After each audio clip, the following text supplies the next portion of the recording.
60 FPS because I haven't tried, I don't know, just fiddling with various streaming settings and such. Be shoutcasting the event in case anybody's wondering.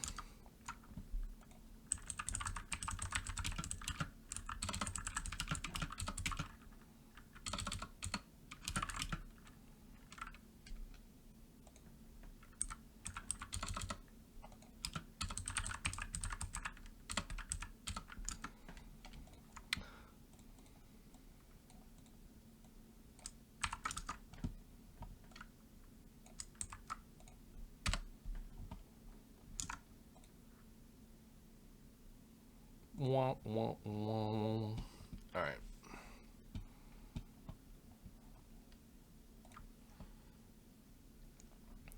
So the event has not started yet. Teams should be joining servers shortly, and when they do, I'll jump in the server, and we gotta go. But as of right now, they have not yet signed all that jazz.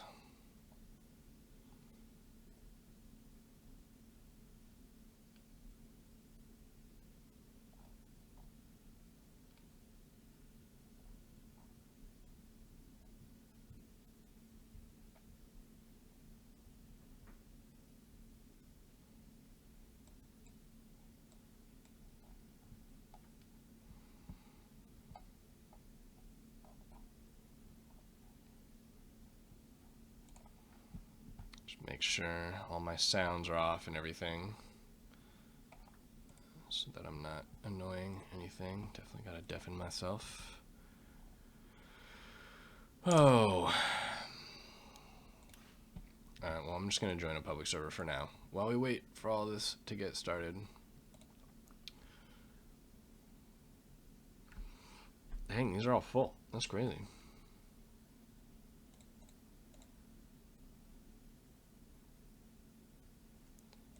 I have not a huge amount of ping to.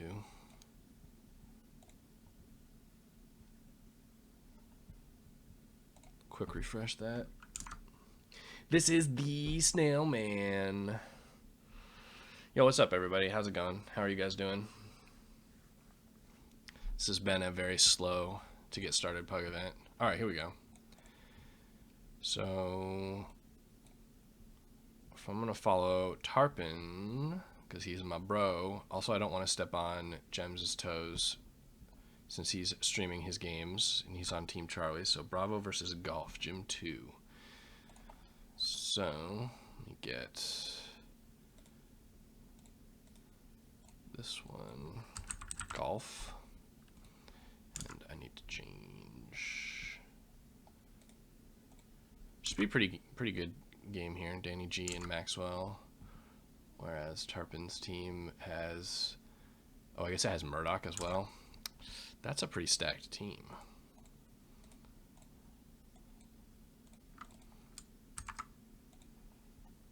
Oh wait, that was Tarpon's team. And this one's, damn it.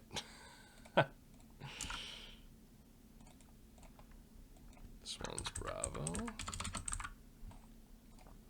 Wish this didn't take so long to do. Stupid Discord system. Alright. They're on Gym 2. Gym number 2.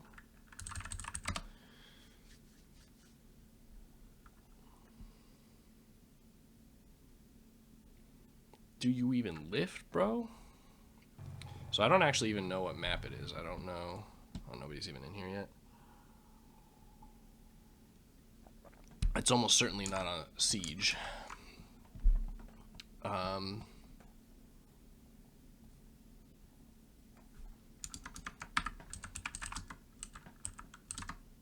Actually, let me leave and go back in.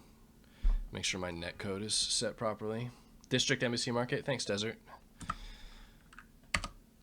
For anybody who doesn't know, running your config at the start, at the menu, is better because some of the settings for the internet code, like the interp ratio and some of those other things, don't actually happen if you're in game, just due to the nature of how they work, right? Once you're connected to a server, you can't change some of the settings related to that.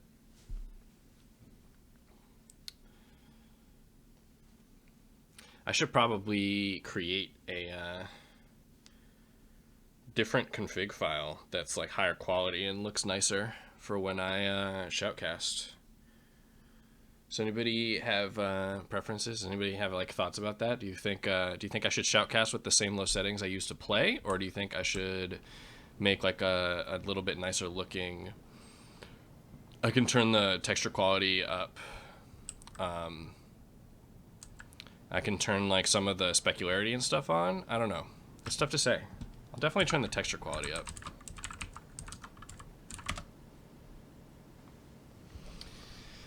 Yeah, it's tough. It's like a tough balance. I mean, definitely at least turning. So, Matt PicMip, excuse me, PicMip, setting it to -10 will use the higher quality textures, which makes like all the cars and stuff look good. But I feel like I should keep like LOD and some of those other things at lower values so that if people are, you know, on station or whatever looking around a rock or something, that the stream actually sees what the player sees and it doesn't look like cheaty. I don't know. The other question is, should I turn impacts on and off for the stream, like so the dust kicks up? It makes it really hard to tell if people kill stuff. I don't know. It's just tough. It's a tough compromise. I could maybe turn the specularity on. If we go spectate somebody who has a gun. If there's a gun, so we could do turn Fong on.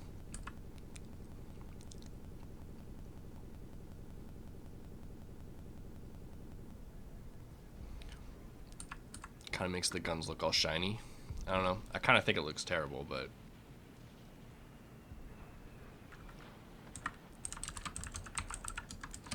turn specularity on too.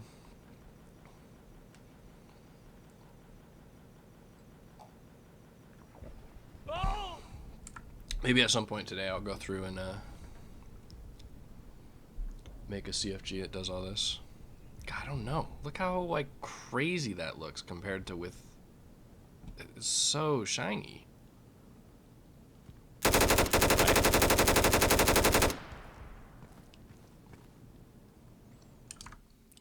don't know.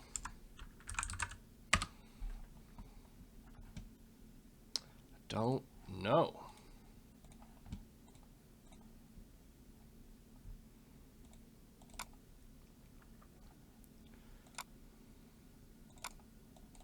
Apologies for the noise. Just opening up my CFGs to make sure I'm not. It's not stuff I should turn on that I'm not thinking about.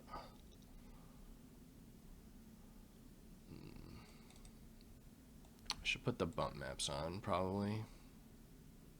Parallel maps. Alright, H-bow.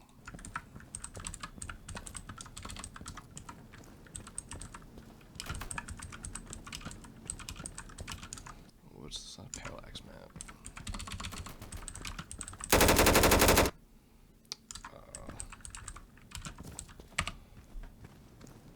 Oh, I did something wrong. Oh, I didn't do underscores. I did spaces. Burp. I just want to do them all at once because it stutters. Get the insurgency techno.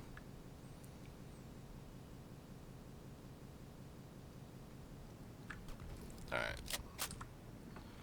See what the gun looks like now. Alright, that's a lot better. It's not all shiny.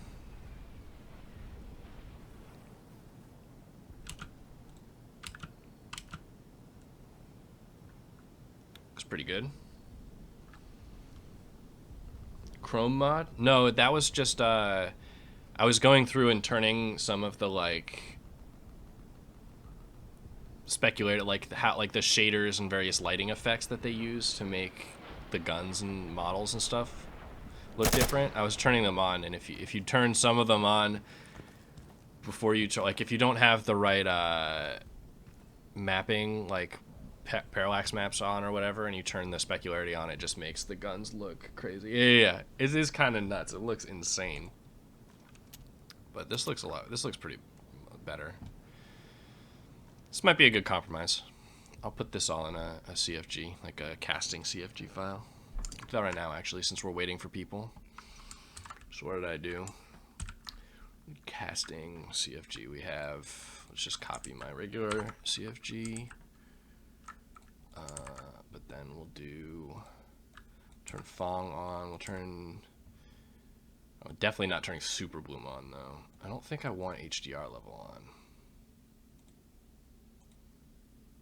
Although I think that doesn't even work anymore, right? That's cheat protected now. Because they really want you to have Bloom. They really think Bloom is good. Doesn't say it's cheat protected, but I don't think you can change it. Yeah, not playing a local game. So it's like fake cheat protected. I hate that they did that. I hate Bloom. It makes everything look so bad. Like, we have eyes, and lighter things still project more light, and your eyes still, like, adjust to it if you go from looking at something dark to something light. But, like, it doesn't need to, like, auto. It's just so disorienting. I don't know. Alright, so... Oh, dynamic lighting as well. Turn that on. Alright, so this is the new one. We'll turn basically all of this stuff on. Specularity. Keep it on slow specularity. Definitely no Super Bloom though. God, I hate Bloom. Turn this on. Pigment, -10. Parallax map. H-bow. I don't actually know what that stands for. Turn anti-aliasing on, maybe?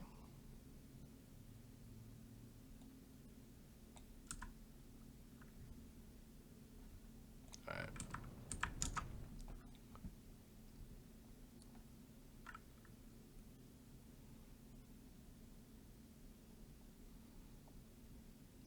Keep the muzzle flashes off because I think that affects being able to see people. Don't want to change any of those. All right.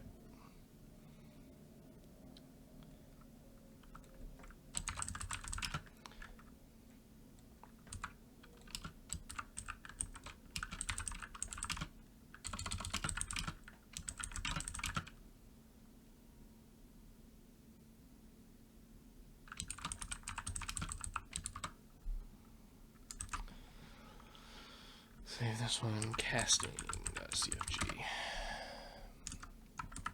I can run that.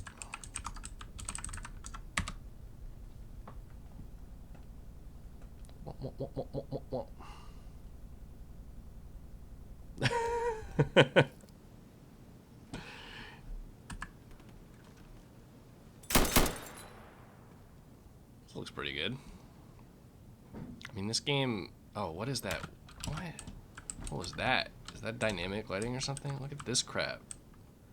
This is dust. I've never seen this before. Do other people see this stuff? This like weird little dust floating around like when they play? So just that's insane. I haven't played without my config in so long because when I first started I was playing on a Mac laptop and after a few updates I kept losing really valuable FPS, right? I mean, I was only at 50 or 60 and then every update it would be like 2 or 3 less, and after a while it was just a problem. So I don't know what's taking so long. This is crazy. Everybody's in the server. We've got some pretty decent teams. Maxwell, Knight, Danny G, all players I know. So 3 people and 2 newer players, maybe. Makad and El Zorito. I don't know those players. Looks like Makad is a European and Zorito is from somewhere in America, maybe Central America, if that counts as America. And then, oh no, this is a European server, so other way around. Makad is somewhere in North America or South America, and Zorito is probably from Spanish. That was dumb. Oh, region breakdowns? Wow, fancy schmancy. Looks like everybody on Tarpon's team is either from Eastern US or Europe. So 3 Europeans. Murdoch is from like Eastern Europe, so it's the same as about East US Tarpon. Wish Tarpon would change his name from the stupid Chinese characters. I wonder if I'm getting like way less FPS. Nah, still pretty decent. I spectate people. I think changing from 1080p streaming made a big difference. Oh, okay, here we go. Alpha, 4 European players, 1 North American, Bravo, 4 EU, 1 NA, 3 EU, 2 NA. Yeah, West Coast is a big problem. 3 EU, 2 NA, Massa's West Coast. I didn't know Massa was from the West Coast. Alright. Yeah, I wish America would, wish the middle part of America would friggin' get its act together and, start, get their internet infrastructure up and running. Because people from the West Coast get really high ping. Like worse ping than Europeans to like Eastern servers. It's crazy. We need to get Verizon out to lay some cable across like Kansas or something, or actually Google Fiber's in Kansas, so like Oklahoma, I don't know, Nevada. I don't know where it sucks, but it sucks somewhere.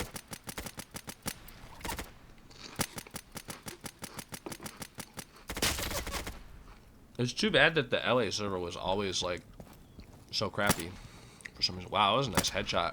Tarpon just flicked up, domed him.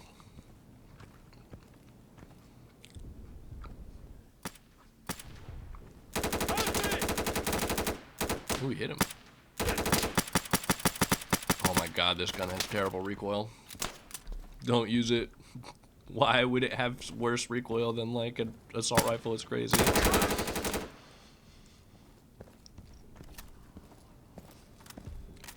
Oh man, Stuffed Shark, I loved that friggin' Reddit thread where people were like, nice macro nerd, and then you posted a video where you're like, it's literally a video of you clicking the mouse and playing at the same time. They're like, yeah, nice edit. Oh, I haven't seen, holy crap. What is this? Has this like random black shit always been on the wall there? What the hell? All right, here we go, finally. We're finally live, we got a pistol round. So, holy cow. It's only been, half an hour, but whatever. Alright. Pissed around, not super exciting. We'll just take a look at the map overview to see how many people go to B and how many people try to flank. I think pissed around on this map is actually fairly biased for security since it's so much easier and quicker for them to get onto B. Looks like Murdoch is going to go for a flank, as well as Osseous. Tarpon gets a cross pick through the arch.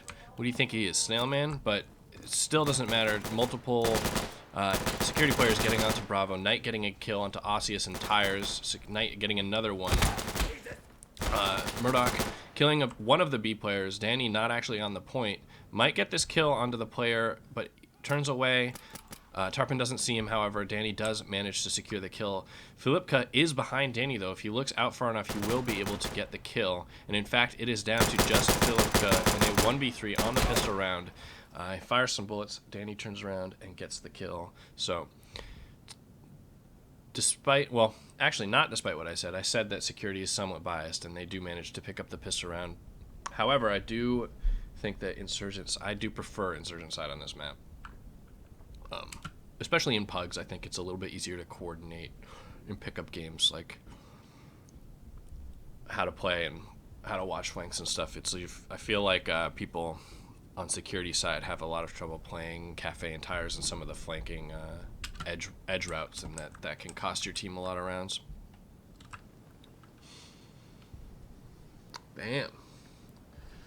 That's why I'm casting Shark and not you. Ha ha! No.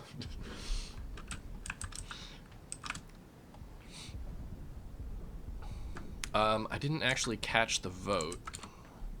Let's see. Looks like a few of the players voted for Sec side. It doesn't look like they're going to switch. So, despite my feelings about pickup games on this map and winning the pistol round, Looks like Golf is going to choose to stay on security side. So hopefully we'll get a good game here. I'm going to watch Tarpon at the start here. I think, all right, my predictions here, just knowing the players. Murdoch is going to play apps. And he's probably going to get a lot of kills on the B players because he's a really good apps player. Tarpon, depending on what he's wearing, he's not wearing heavy armor. So I think he's going to do what I do. I think he's going to go for cross picks and other things. Although he does have a 74. No, it's an AKM, I guess. I don't know. I actually can't tell what gun people have because of the texture difference from my config versus this new high quality one I'm using. Anyway, okay, Tarpon's also going to go apps. Well, Murdoch's not. Murdoch's going balcony. Okay, anyway, Tarpon does kill Danny G in Dark Window. Danny G a little bit late for the cross pick. Tarpon taking a bullet through the wall but does not die. Murdoch with the flank kill. Tarpon, holy shit. Does not deserve that. Maxwell choked the shit out of that kill. Tarpon turning his back to Knight, who pushed up, but Knight goes down to Murdoch on the back flank, and it is left alone to Makad, sitting on the intersection rooftop, looking for some cheeky kills. But now he is forced to make the hero play, and doesn't quite get the timing there. Tarpon manages to turn the corner at the right moment to catch him pushing and running. So, first round goes to the Tarpon Murdoch duo team. All 5 kills. Murdoch killing the Balk player and then killing a player in apps. Tarpon... Oh, Murdoch might have even gotten a kill on Balk. Tarpon got the Dark Window player who was late to the pre-fire. And then killing a couple of people afterwards. So we got one guy really late out of spawn. I hate that I can't click to who I want. NWI, please. Anyway, Tarpon going back into apps. We'll see if he gets this super lucky kill. I'm surprised he's not wearing armor if he's going to come up here. For anybody who's curious, oh, Tarpon with the better reactions onto the apps player, but does not. Oh, he does, in fact, get the flick onto Maxwell. And that's why he gets paid the big bucks. Murdoch just running through B. Probably should have died there. Got hit on my screen. Maybe it was a leg shot. We'll never know. Anyway, Insurgents team completely no respecting security. Running through B, running through apartments, running into security players, but no fucks given. Just outreacting, dominating, capping B now. Danny G completely alone. Tarpon confirmed part kangaroo. I was going to make a reference to Galthor, who is notorious for just jumping around corners like it's a Call of Duty game. Anyway, Danny G gets 1 kill, takes a few bullets, backs up, got the vision onto the Bravo player, and so does make a nice play to kill him, but doesn't seem to see Tarpon in the windows and eventually goes down. So it's another round for Tarpon and Murdoch, who straight up have all of the kills for their team so far. This is a very one-sided affair. There's straight up 3 players, all the kills. And both of those kills from Danny G coming basically after respawn. I guess one of them came before, but he wasn't preventing the cap. So we'll watch Murdoch here. Murdoch just no respecting on balcony and through B last couple of rounds. We'll see if he goes to B. Looks like he's going to push into apartments again. Unfortunate for me, I've spectated the apartments player every time, although he does play it slightly differently, just running around the back, and looks like he's going to come down to Cubby. Tarpon getting a first opening kill onto a player, probably by B, given the current setup, and another kill onto an apartments player. Not sure if Murdoch saw the guy in the window, but they do know, Insurgents do know that security have been playing multiple people in apartments. Anyway, Mr. Filipka slowly clearing some tires routes. Dank Memes can't melt steel beam. Kind of lost behind his teammates, not really doing anything or watching anything. Anyway, Tarpon jumping around. Makad getting the kill onto the tires push, just from sitting super far back, but Tarpon taking out Danny G on the balcony from apartments, and it is left just to Makad looking for this Bravo player and Knight. Makad taking a shot in the head but not dying. That's kind of crazy. So now just Knight left alone.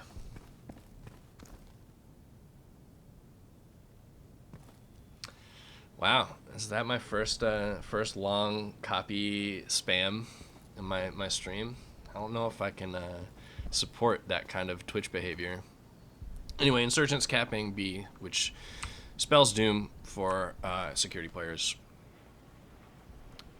Again, left alone. Knight just staring at his fallen comrades right in front of him.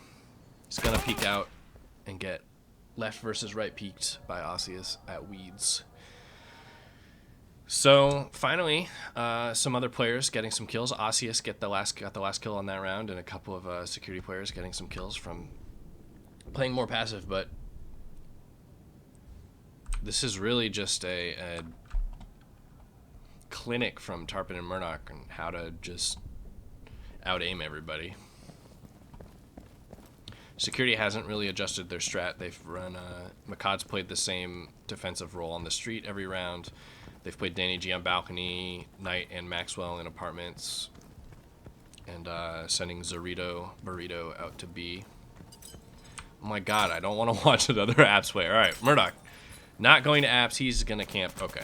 Well, not watch that. We'll watch Zorito onto B. He's taking shots from Barber and doesn't quite realize where they're from. Tarpon getting a first kill into apartments, but finally does die to Maxwell, who's now pushing forward, but Murdoch, who got up from that early passive roll to rotate to apartments, gets the first kill, but Danny G, peeking out from balcony, taking down Murdoch. So now we have a stalemate on Bravo and a 2v3. Security finally up numbers.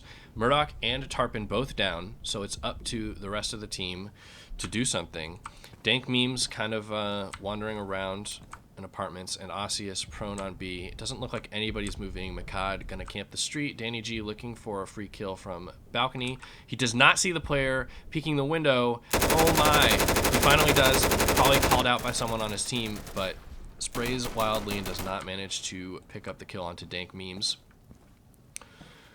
who isn't really pre-aiming stuff. Anyway, Osseous getting adventurous on Bravo, looking for the kill on the player at S2, but doesn't win the fight. He's going to risk it for the biscuit. It goes down to Zorito. It's tough to peek a prone player who's holding the angle for you. And Zorito turns around nicely to predict Dank Memes the flank, but runs out of bullets. And so does Dank Memes. Pulls out the nade. Holy cow, if this works. Nope. Oh my god. I don't know what to say about that, but Dank Memes panics. Multiple players running out of bullets. Bit of a fail there. It got a little bit exciting and interesting for Insurgents at the end, but I think if Osseous had managed to pick up one of the kills, it could have gone the other way. Tough to say, but Security managing to take out both Murdoch and Tarpon and then pick up their first round. 3-1.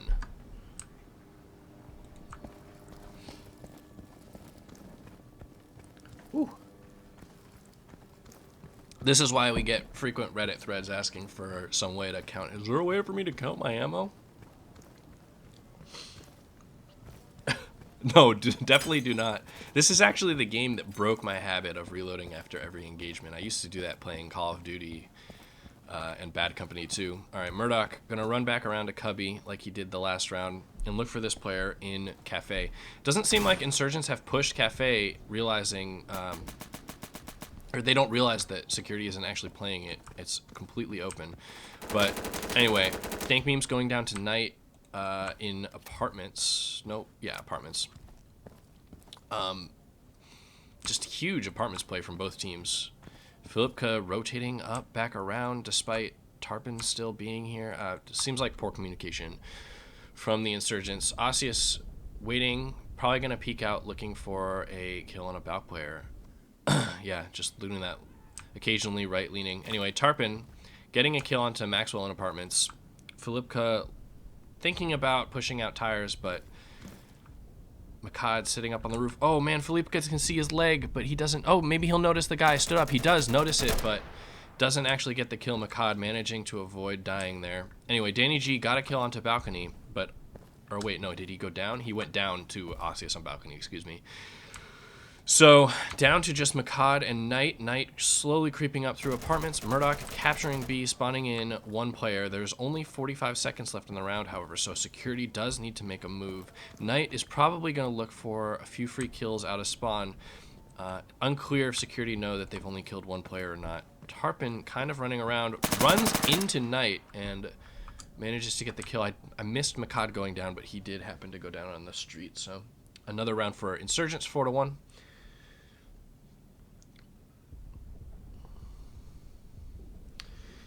Yeah, so I agree, Desert Fox. Security,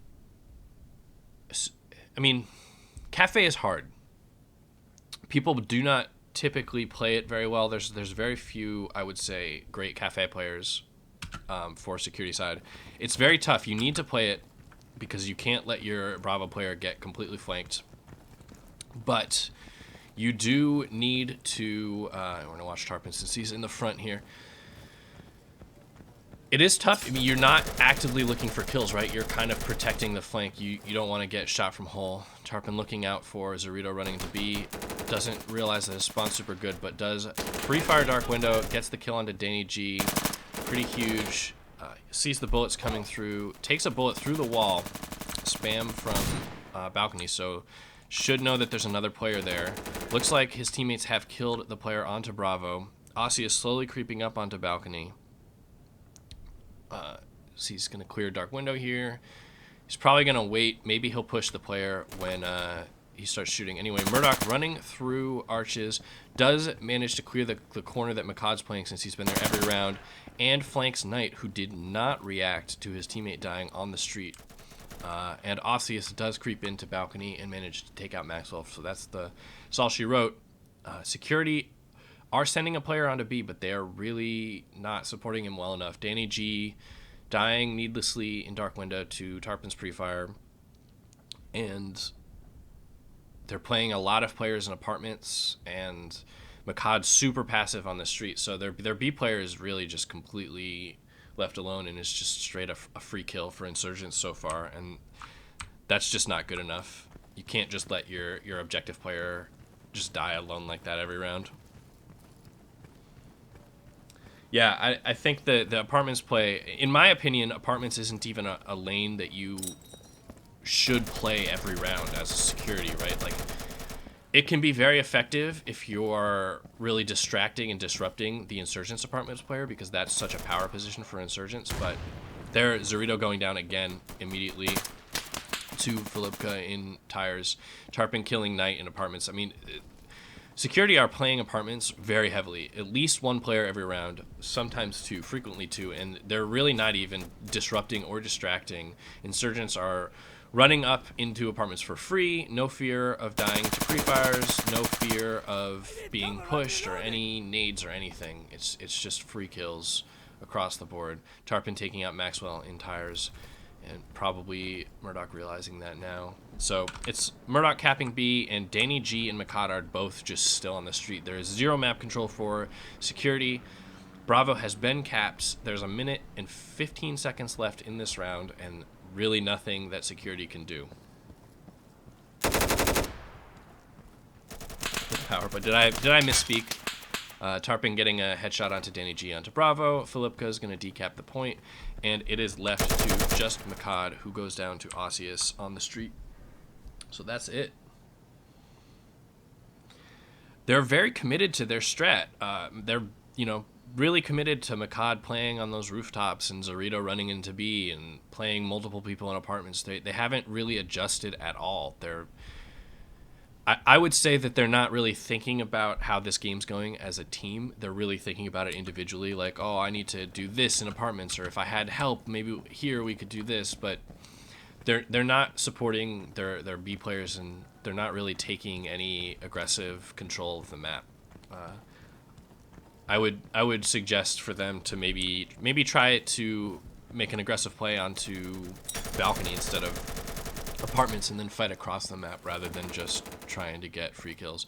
Anyway, Tarpon continuously not picking up Zorito from the window because Zorito is so slow onto B. Looks like a security player has run through tires. In fact, both of them, Maxwell and Knight, tried to run through tires, but they went down to Filipka and Murdoch, who kind of trapped them into blue room. What is this red? Is this like... This is a bug, right? That looks really weird. Anyway, Tarpon killing Danny G on the balcony, and there's, you know, Makad's left alone. Nothing he can do. Goes down to Osseous. This is looking like a pretty big steamroll. Tarpon 17-1. Murdoch 10-2. Osseous 6-1. I mean, Tarpon alone has like twice as many kills as the entire security team, right? I mean, that's 10 almost. 10 frags for all of security and 17 for Tarpon, 28 between Tarpon, or 27 between Tarpon and Murdoch. It's just, it's just a rough one. Well, yeah, I mean, I think that was the wrong aggressive play to make. I suggested they make an aggressive play, but it's a very risky one. They're going to just try it again, actually. They're going to run through blue room. He's going to jump, bait for his teammate, and try to get up into apartments. Man, they're just so tunnel visioned on apartments. It's nuts. Anyway, Murdoch getting a kill from just pushing Cafe into Makad on the street. Osseous killing Danny G. Balcony's lost. So this position from Maxwell, super forward, probably get this kill onto Tarpon. Doesn't even get it. That's just a ping. That's just high ping versus low ping on a guy peeking you. Dank Memes goes down to Knight, who might sneak through to C. Looks like he just turns his back to the street. What if there had been a guy there? I don't know about that route. Anyway, Knight's going to go up into C. Not going to look for any kills. Murdoch rotating back. Osseous getting on the point. One more player rotating back, but it doesn't matter. Murdoch waiting for Knight, who didn't go immediately to a position and hold, kind of running around on the point too long. Another round for Insurgents. Yeah, security should call a timeout. They should figure something out. Insurgents now... Murdoch saying that he's not cheating. I didn't manage to actually watch his push through. We'll watch him this round. But I did see that he got that first kill. This is a tough one. Insurgents aren't playing so well together that they're unbeatable, right? I mean, they're playing very individually, but they're just completely isolating the security players. Murdoch. I love that play, by the way. Super fast run onto balcony, jump to the stairs, and now you have this super forward position and complete control of the point. But Tarpon goes down to Maxwell, and Knight takes out Dank Memes through tires and apartments. So Makad's going to run onto B and probably die to Murdoch. Actually does not. Murdoch really carefully looking for these apartment players. Does see a player in the windows. Does not get the kill. Danny G with the nice timing to peek out and get a kill on Murdoch. But Osseous has managed to sneak through Cafe all the way to Alpha. Looks like Danny G is going to drop hole and rotate to try to stop this cap while Makad caps B. Maxwell's going to run cap C up a little bit, and Knight is kind of left alone. I'm not sure that they have a great count. Knight should be trying to help Maxwell with this spawn camp. Is going to get in position to look for this left side, and Maxwell should look for the right side of spawn, but actually Maxwell's going to cap B up significantly. Osseous takes out Danny G on Alpha point. Super important kill. Zorito is going to just run to A. He doesn't quite get the timing onto Osseous. Maxwell caps C for only one respawn. Not sure if I agree with that play, but they are set up in pretty good spawn camping position. Knight misses a kill onto that player running out of the left side of the spawn. Maxwell camping his right one, gets one kill onto a player, gets a second one onto Dank Memes, but goes down to Tarpon, and Filipka is capping C up, while Tarpon also, I guess they're going to double cap. I don't know. This is a very close round. There's only 20 seconds left. Security have significant map control. They have apartments. They have complete control of B, and it's going to be very hard for Tarpon to get onto the point. Although they have not covered this entrance. Tarpon running quickly. He has to get on the point. Kills the first player. Does manage to touch the point with just 1 second left. He cannot die. Turns to look at Cubby. Does not get that kill. Knight, he does get the kill, but Knight manages to trade him out. Holy cow, that was insane, actually. insane plays by Tarpon. Knight left alone to protect B. Doesn't quite wait long enough and totally whiffs the spray onto Osseous, but it doesn't matter. His teammate Danny G decaps the point, and Security pick up the last round of half in a wild, crazy, respawning frenzy.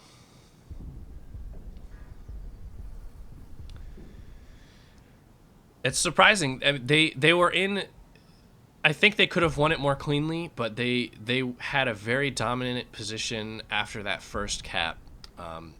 Danny G blocked Osseous for a long time, and Maxwell got really deep.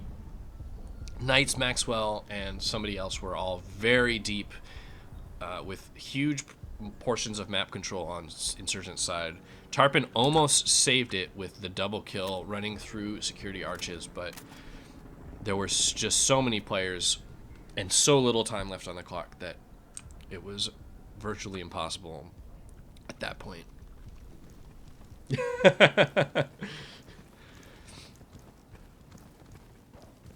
I would be yelling too if I had been watching that just normally. Okay, so this is a new half. We'll see if maybe Insurgents golf team looks like they're taking some pre-fire through the arch. Zorito gonna run onto B. This is much more challenging from Insurgent side. He's gonna play it a little bit slowly.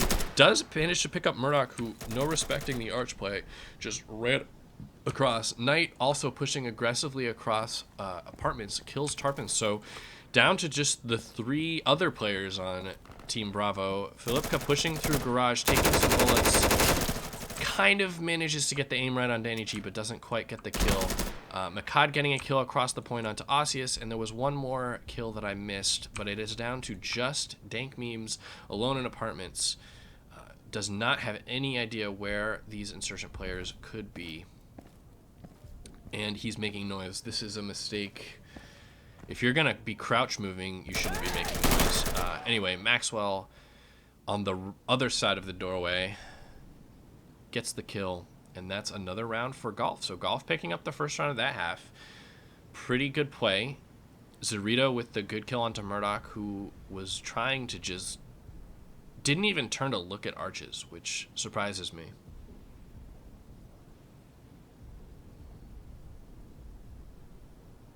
And Sergi's... I am actually really bad at speaking, so... it's hard for me to rewatch myself, because... although I try very hard, my brain does not fully enunciate the words that I'm thinking. Alright, so we're going to watch Tarpon here. We'll see what he does on balcony. He went down pretty early last round. He's going to look for Burrito running to B, but again, turns away before he was there. Some spam on to apartments. Doesn't get any kills. Murdoch running across B. Takes a bullet from Makad. That is the ping shield we all talk about. It just does not register onto him. And he's just running, no respect. Danny G doesn't hear him coming. Maybe he thought it was a teammate in apartments, since multiple players, Maxwell and Knights, just huge love for apartments. Both moving around, camping their side pretty aggressively. Murdoch just holding these various stairs. Dank Memes has moved up pretty far. Maxwell getting a nice right peek onto Dank Memes, though. Expecting Murdoch to be on these cubby stairs. And Murdoch is on the other ones, though. He's on the back stairs. Osseous also there. Murdoch and Osseous not communicating very well. But Tarpon kills Maxwell across the point. And he's going to look for maybe an A rotate. They don't realize that Knight's also in apartments. Knights needs to lower his sensitivity, or maybe he's lagging. Not sure, but that was... I definitely could not compliment that spray. It was all over the place. He goes down because of it.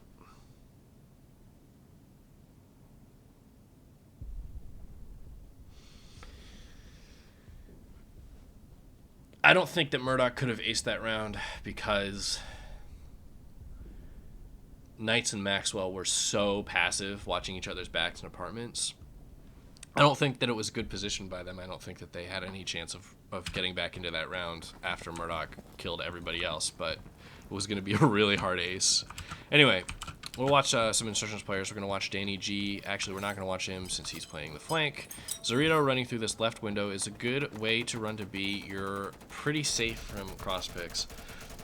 Maxwell getting the kill onto Tarpon in balcony, and that's pretty big. Security doesn't have much control over their side of the map. Zorito gets on the point and is capping it up for Insurgents, which is a pretty big deal.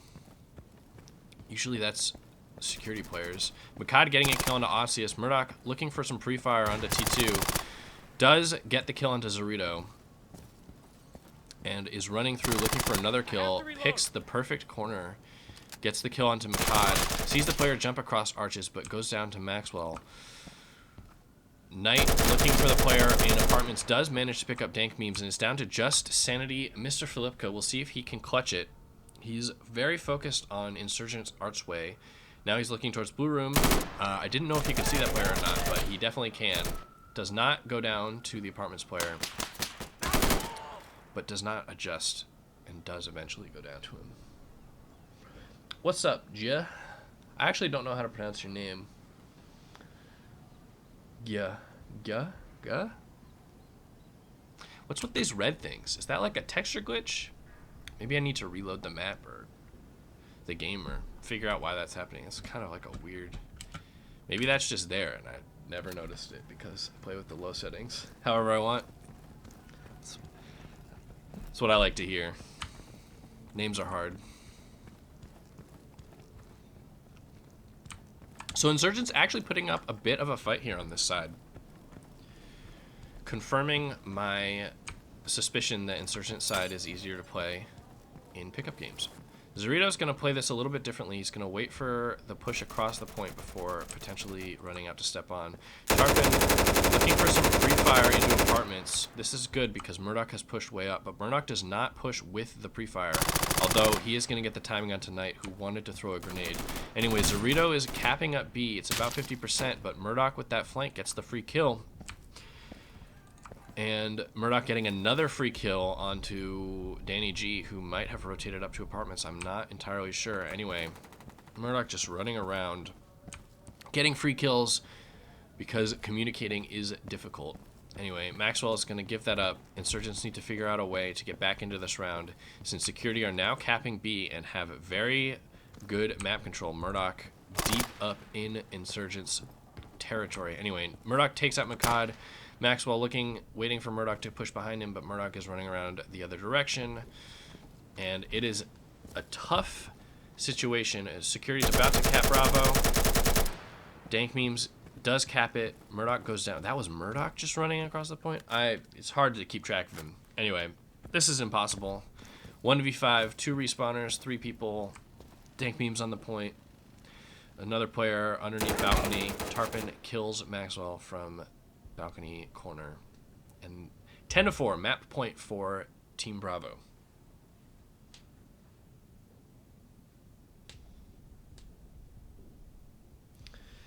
They actually played.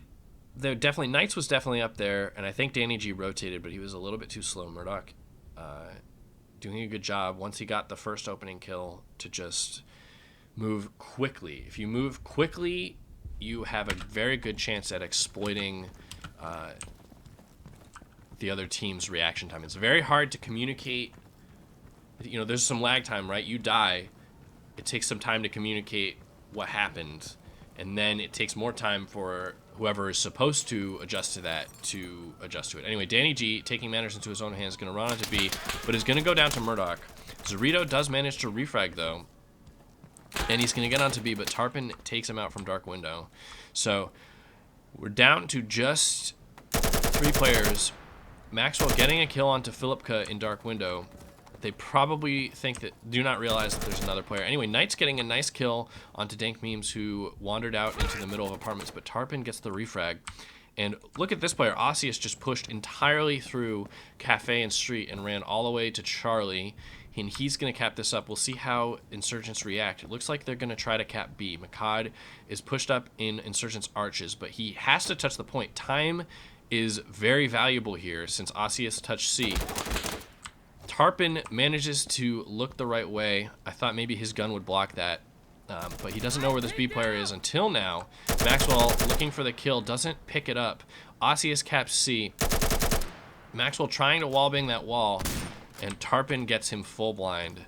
This should be in the bag for security. Tarpon blocks the point, gets in a very powerful position, and gets the last kill. That's it. Bravo picks it up, 11-4. Tarpon 27 kills, Murdoch 24. That was a tough one. But Insurgents put up a bit of a fight in the second half there, or Team Golf. So, you know, there is that. They have that going for them, which is nice. All right, we'll figure out what other teams we got. We've got Alpha versus Foxtrot in New York. I am not gonna do Jem's game because he's streaming that. I don't want to step on his toesies. Anyway, Gym New York. Let's go to that one. That's the wrong password. Dirt. They're still in here. Oh, Fenris is in here. Fenris might be shoutcasting this, so I don't want to do that either. There's 11 people in there. So we'll check out Delta versus India on Chicago. If that one's still going on. Oh, I don't have that. Oh, there it is. DGL Chicago. Nope, that one looks like it's done. So what's going on in New York? That one looks like it's done as well. Okay, so I think we're down to just Gym 1. This is Gem's game. All right, we're going to join this and watch Gem's game, but you all should know if you want to see first person, you should go to Gem's stream, twitch.tv/gems_TV, I believe. This is Charlie versus Hotel. So I got to change Hotel. Charlie. Wish I didn't have to change this manually. I'm working on it. I'm working on some automated systems for this, but it is more complicated than it needs to be. Hotel is this one. And Charlie is this one. I wish I could do this faster. There we go. Okay, so we're in. We're watching it. It's 8-6, pretty close game. Looks like there's a stalemate on this alpha point.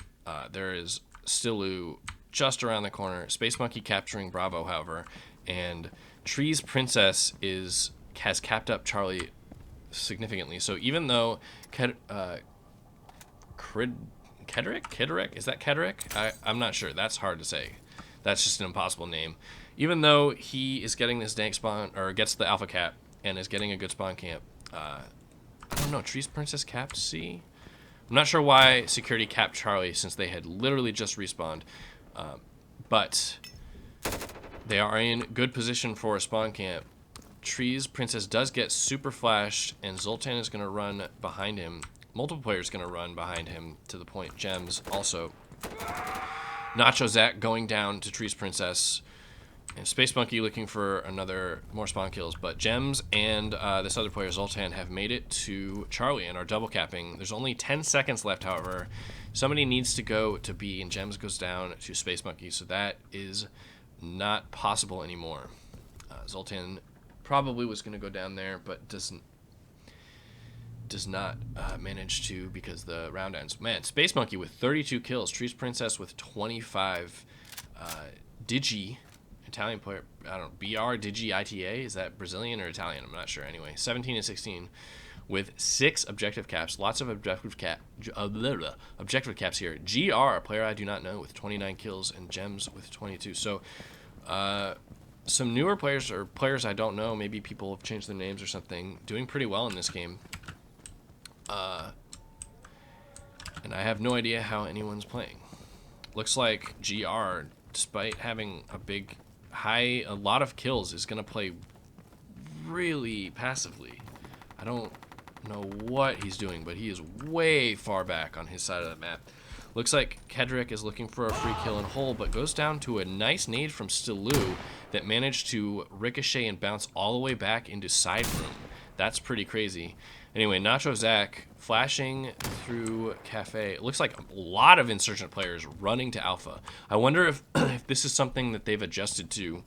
That was 4 Insurgent players pushing extensively into the Alpha side of the map. Zoltan almost getting team killed by Gems.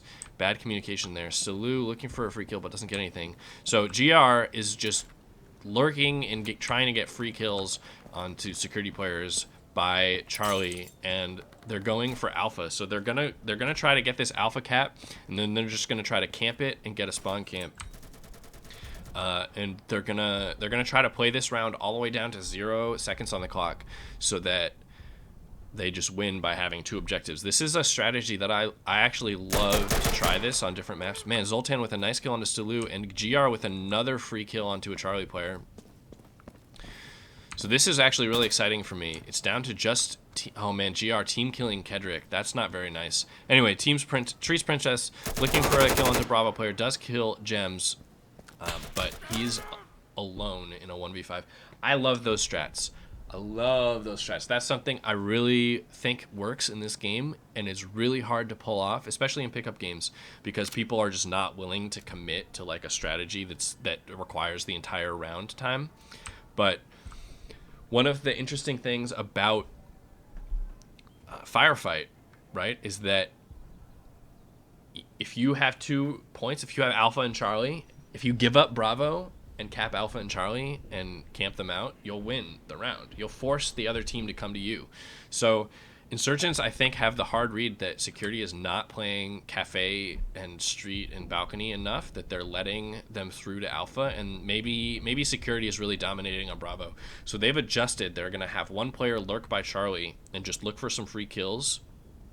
Also protect his teammates from getting spawn camped after this Alpha cap if they lose players, which they're likely to lose 1 or 2 players pushing to Alpha. But anyway, I love those strats. I think it works particularly well on District. I think it can work on Ministry. There's a few maps that really that's really possible on, and I love that type of play. It's hard though.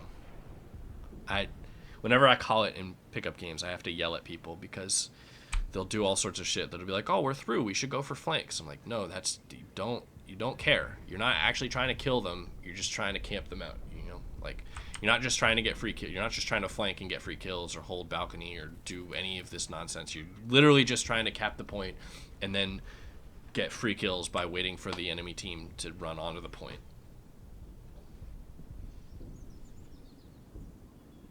It's hard for people to understand. Anyway, we got to pause here. This is the last match that's still going on, I believe. Kind of lame that it's taking so long.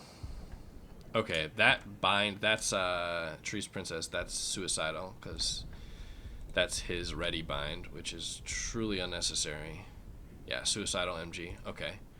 So Trees Princess is suicidal. We'll see if some of these other players I don't know are people that I would recognize. Okay, GR is Roy, which explains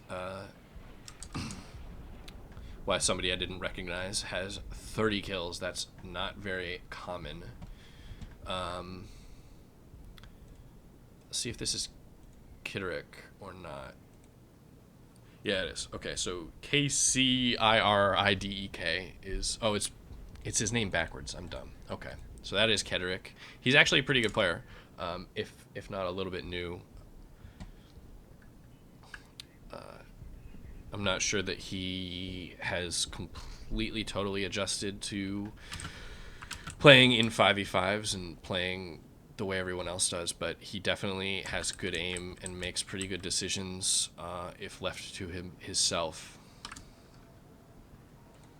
So then the rest of the players, I don't know I feel like I don't know Zoltan. Yeah, I don't think I know Zoltan, and I don't know Nacho Zach, and I don't know Potato. I forget who the last player is. Anyway, it's been a close game here.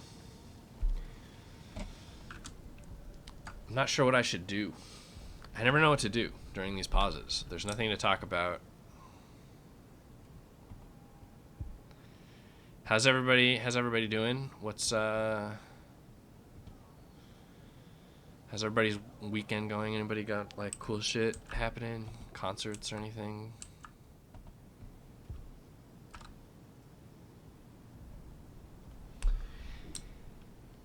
Yeah, I feel you, Stuff Shark. It can be tough, right? Like, people want to win.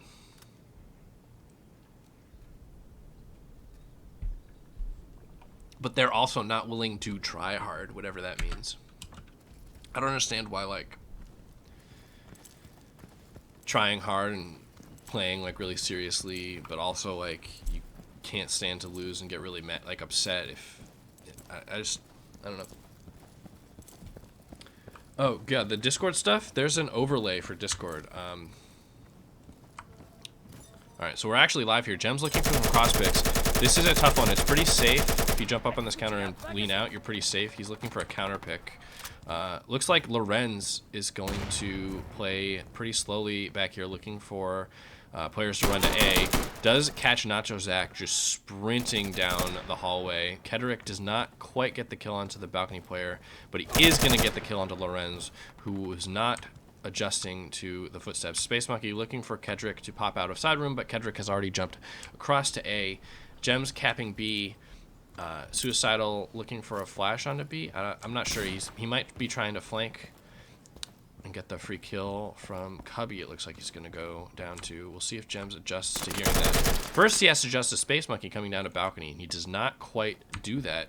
Zoltan in blue room runs out, sees Suicidal, but doesn't quite react fast enough. Kedrick, meanwhile, does cap A, and Bravo is a very long way from being capped. This is going to be only 24 seconds, so that it's going to be about 38 seconds left in this round. Space Monkey's going to cap, and that is just too long to wait. Anyway, Trees Princess Suicidal gets 2 kills from spawn.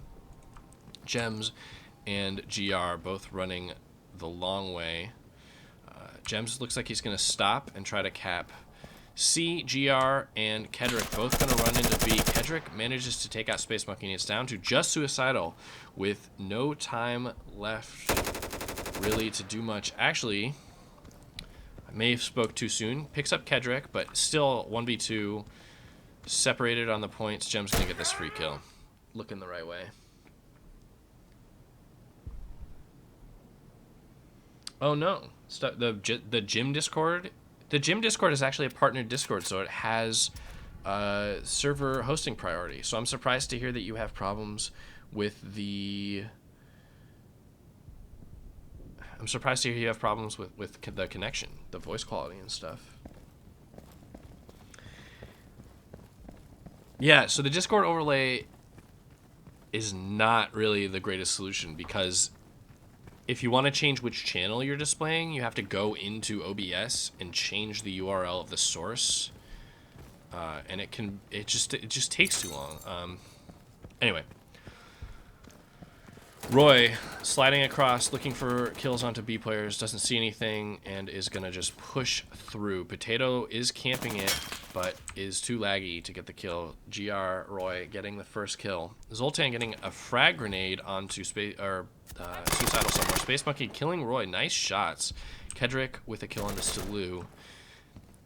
And it's down quickly to Space Monkey here on patio and Lorenz in cafe. Kind of watching each other's backs, but with not much map control. Anyway, Kedrick's going to push through balcony. Gems getting a kill onto cafe, but Nacho team killing Zoltan. However, Gems manages to pick up Space Monkey for the last kill. So that is it. I didn't quite see that it was 10. That was map point, but Insurgents do pick it up. That was Team Charlie, it looks like, taking that one. So that is the end of round 1. We're going to have a little bit of a break here, and then we'll have servers for round 2 up and running.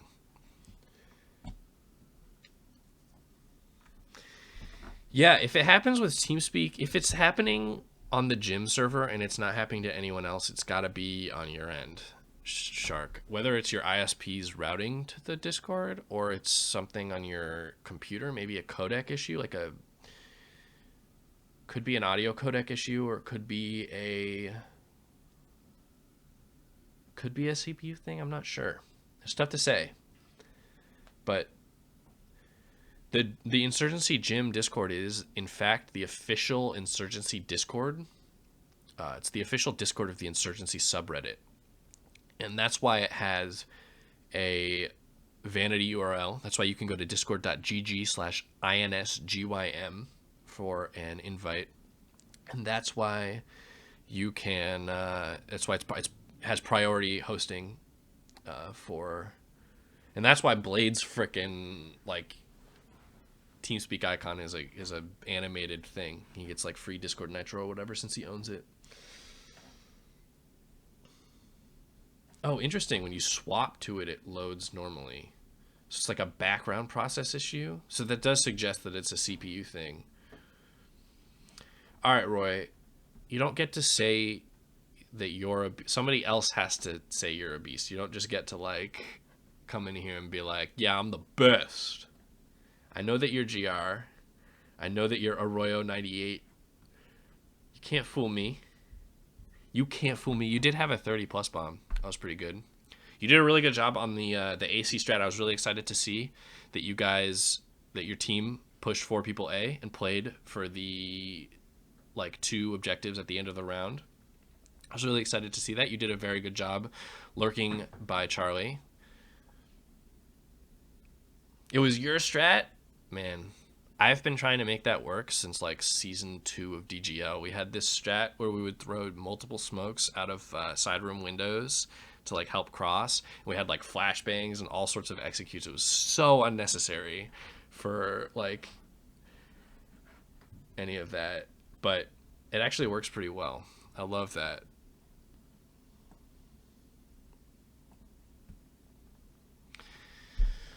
Oh geez.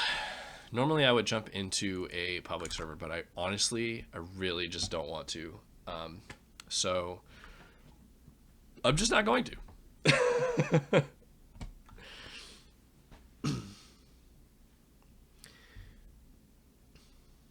Yeah, no, that's what you do. Like it actually works really well.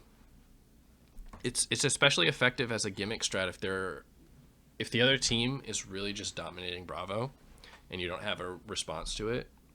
You can overload the alpha side, and then it's just up. You just have to rely on the lurker, the guy camping Charlie, to do a good job staying hidden and getting free kills, and then also do a somewhat reasonable job protecting the other team. Like you can't let the other team get too deep for the spawn camp in case you lose players going to A. But it requires everyone to be on the same page. Every time I try to call that in pickup games, my teammates will they'll all overload A side, and then they'll just try to like flank balcony or all sorts of other stuff. And when we don't cap the point, we don't cap A because like other people left and just did other things after the initial push. It's very frustrating. But your team did not do that. I was impressed. I love it. I love it. Anyway, change these names. I'm not sure what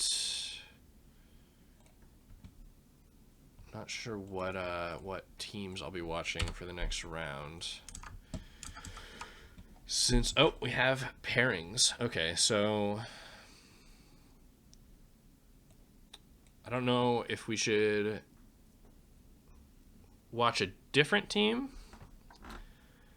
I'm not sure if we should try to watch the Tarpon Murdoch show again, or if we should watch a different team.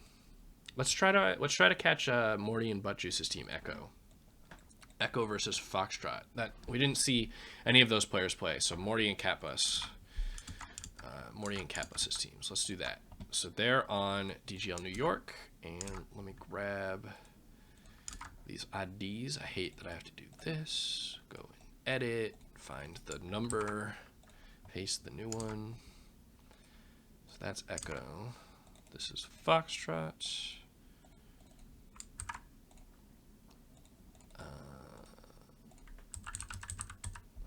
Foxtrot. Echo. Boom. Here we go. And that's DGL New York. No, wait. Is it DGL New York or Gym New York? DGL New York. Okay.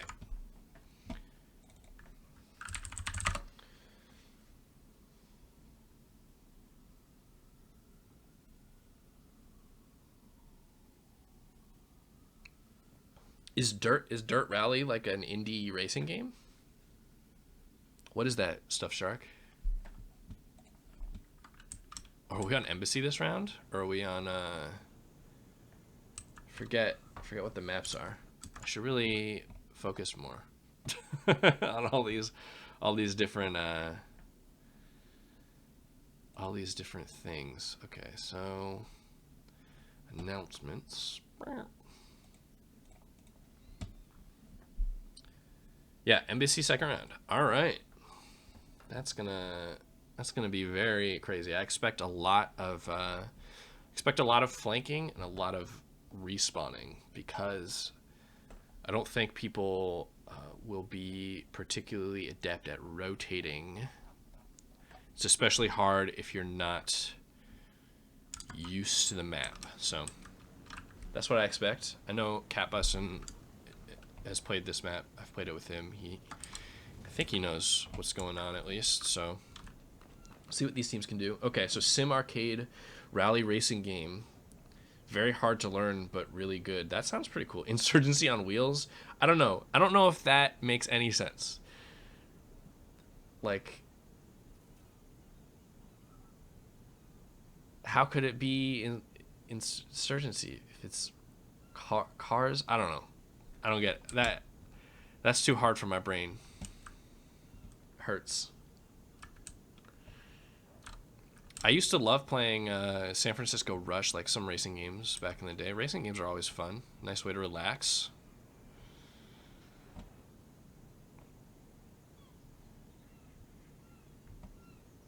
Need for Speed used to be like the hotness back in the day. That was like the game everybody played.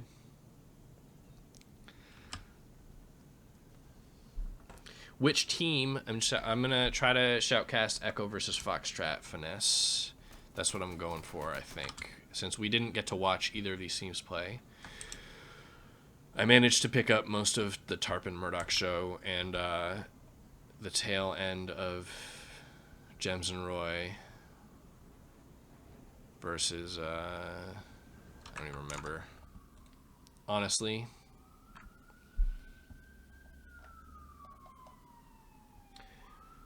Should I watch somebody else, Finesse? Is there a better game to watch? I want to try to get all the teams at one point or another. Yeah, so I watched all of Tarpon and Murdoch last round, and they took a long time, so I didn't get to catch some of the other teams. So I'll probably switch to them second.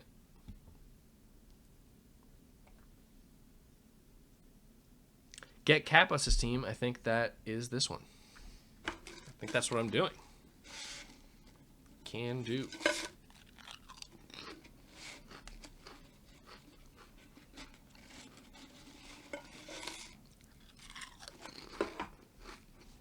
Oh, man.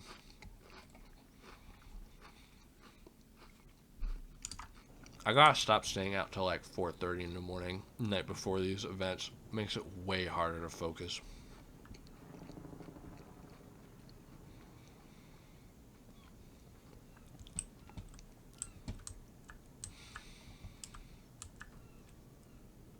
Zoltan joined this one. I thought he was on the other. Team.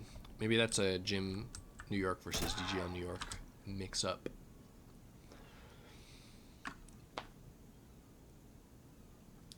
Yeah, sorry about the Pringles. I need to eat some food. I always make this mistake. I make the same mistakes. You'd think I'd learn. You'd think I'd learn from doing this like 3 or 4 times.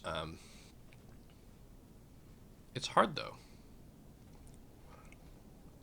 Maybe between this round and the next round, I'll go make an English muffin or a sandwich or something to munch on. But it all stems from staying out in Brooklyn until like 4 in the morning and takes like an hour to get back on the train. And I'm, drunk and don't sleep well, and it just spirals out of control. I don't eat anything. I need tons of water. I gotta drink coffee. I can't speak properly. Anyway, I managed to not eat Pringles for like 5 years, and then I bought some on a whim. It's one of those like weird chemically things that like are good, and then you finish eating them, you're like, why did I eat those? And then a couple of days later you're like, oh my god, I can't, how did I live without eating those? I can't stop thinking about them. It's like eating a McDonald's hamburger or something. Like, it's chemically altered to make you crave it, even though it's like mildly disgusting.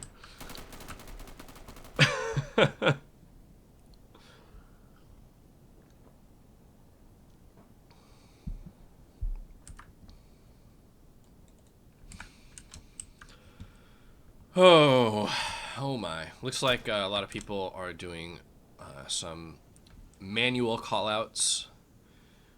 Hopefully, in the future, the efforts of Desert Fox and others to make concise and clear short callout videos will supersede the need for 10 minutes of running around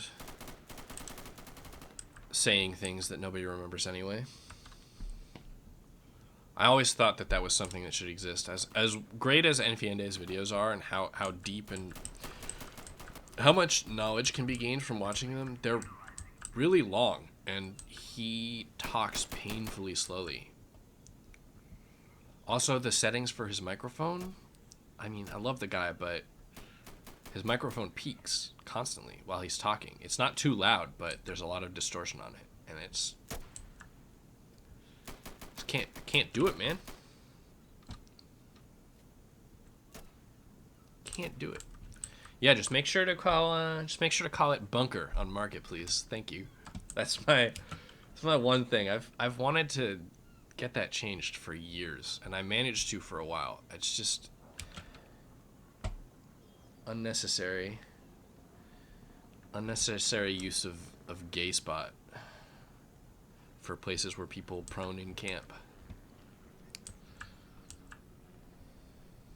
Yeah, so that's what we used to call it on Market, the gay spot, like yellow gay spot, blue gay spot. For a long time, that was called Bunker. No, there's Bunker on Verticality as well. Also, the Bunker on Heights, I think Alamo is a great call out for that building. Always and forever. Also, if we're into like unique and kind of humorous call outs, S3's call out for Crescent or Spiral Stairs here was Duck Dick.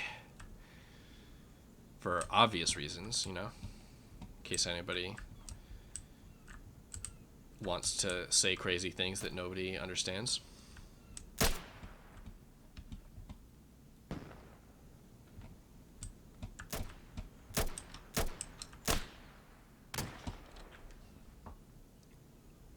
Trees, palms, yeah, that could work. It doesn't really matter. I mean, as long as it's a clear, different spot. Palm tree is kind of a long, I guess palm tree and Bunker are both the same number of syllables. All right. Word. As long as we're on the same page on that, I think it's the perfect opportunity to just be like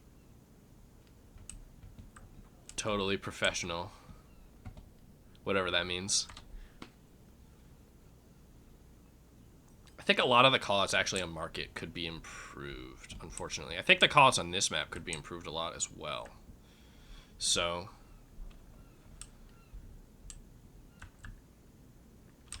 one thing I like to do, I like to call these Humvees here underneath the windows, I like to call these drop, because if you're doing a fast rush, this is a great route to take to not take damage.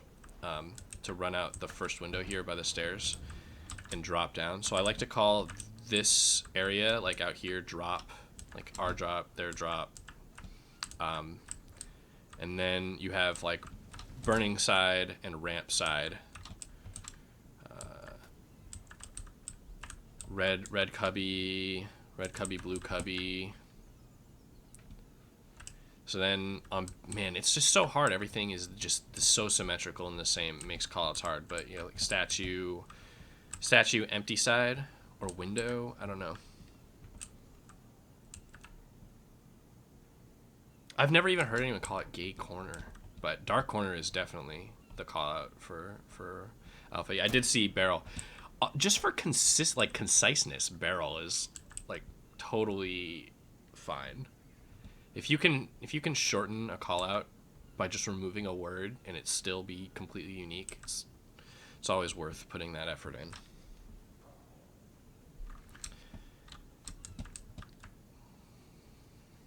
I don't know. I try to avoid the quadrants for maps because it can just there's a I don't know. I find it to be a pretty big learning curve. 1, 2, 3, 4, or whatever. That can take a long time to really get used to. You forgot to put apartments. A1, A2. Yeah, no, the windows does help though. 1, 2, 3 left to right. 1, 2, 3. So we would call this like T3, T1, T2, T3, S1, S2, S3. The problem is that we do ours and theirs, right? For these quadrants. That kind of makes numbering these windows particularly challenging. Yeah, do you do it? Is it T1, T2 for insurgent side, or is it T1, T2 because it's trees? Right? Tree T1, T2, T3 for trees, and S1, S2, S3 for shrine? Or is it security insurgents? Like, God, there's just so many like ways to screw these things up.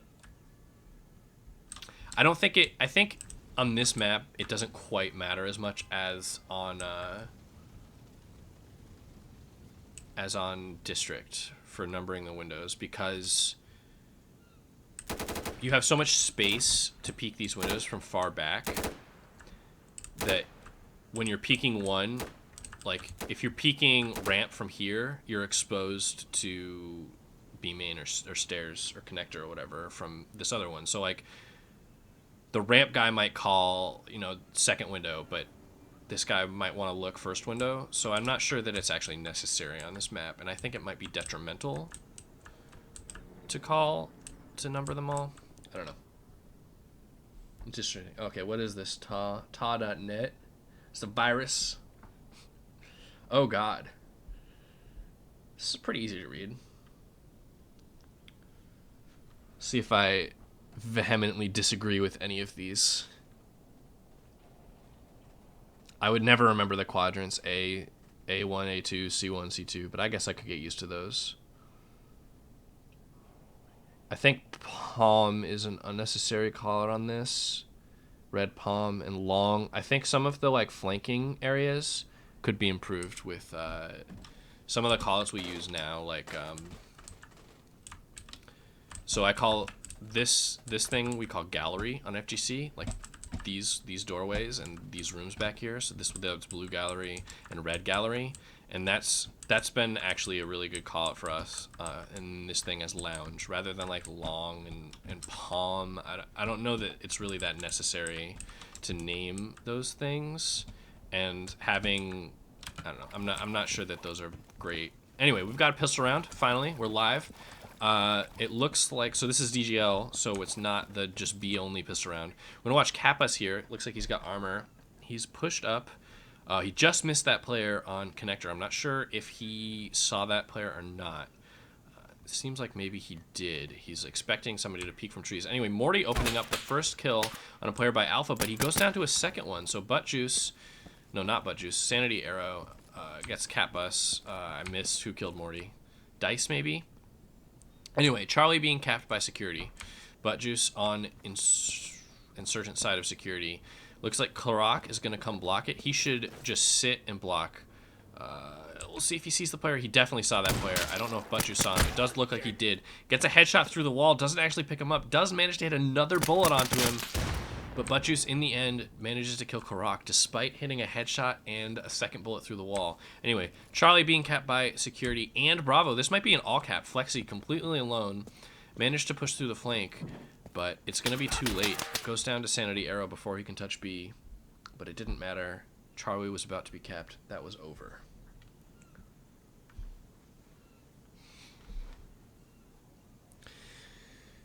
Yeah, Stuff Shark, I agree with you. I mean, it's great to have names for all the different rooms. It's super hard, especially since this map isn't completely, like, the meta isn't very well established, and especially spawn camping. It's so long out of spawn to the various routes. Like, right, if you're running out of insurgent spawn, you can come down.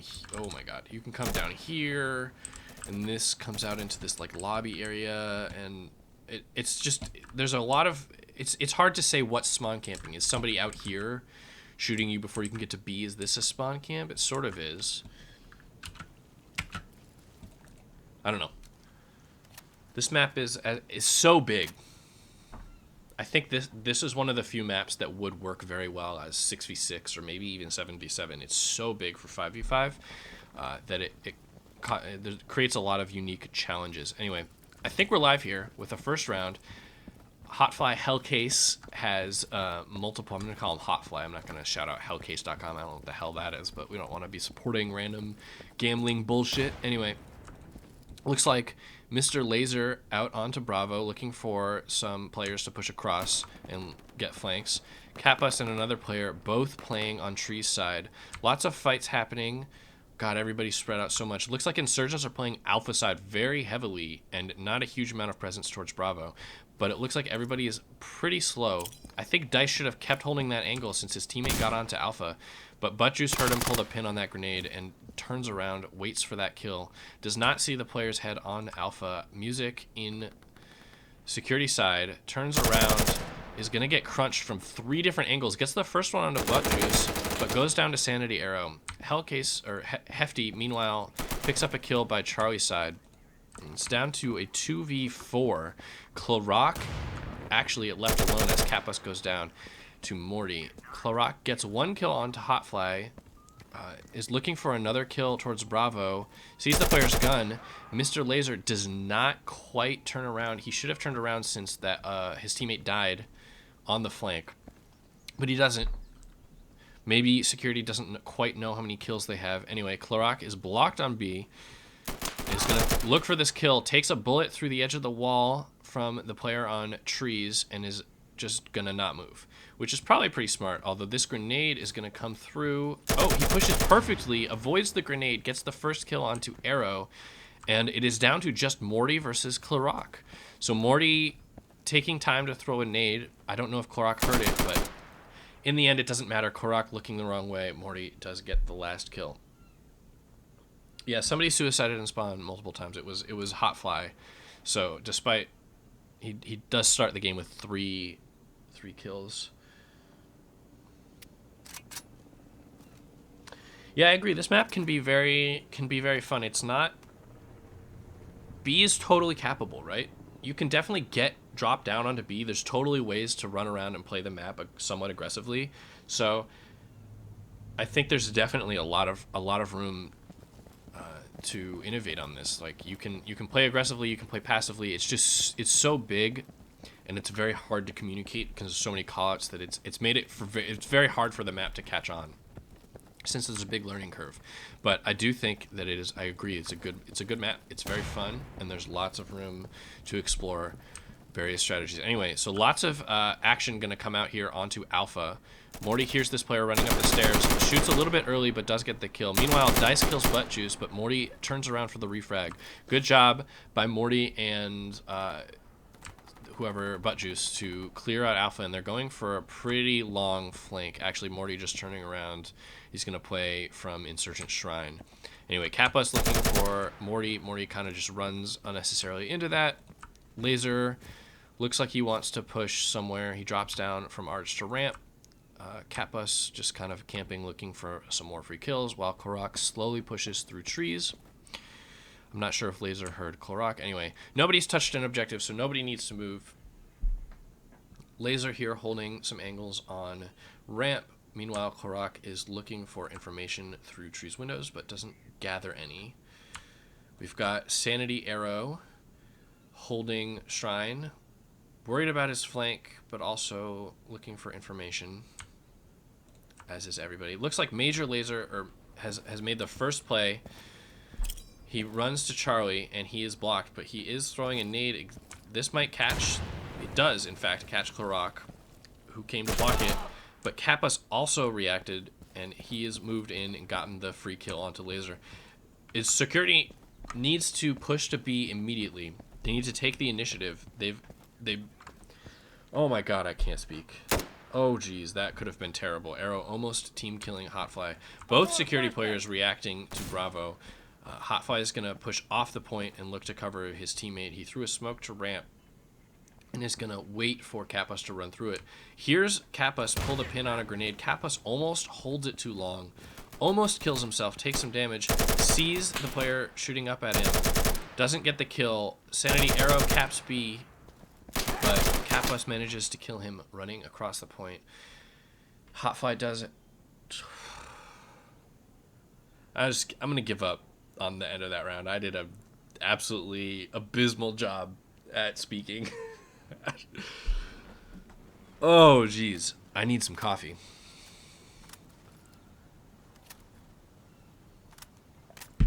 After this round, I'm going to take a short break to just go pour another cup because my mouth not forming the words that I want it to.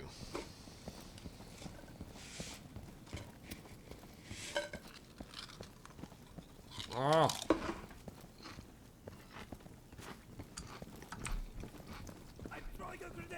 Alright. It looks like Insurgents again are going to push 2 players to Alpha.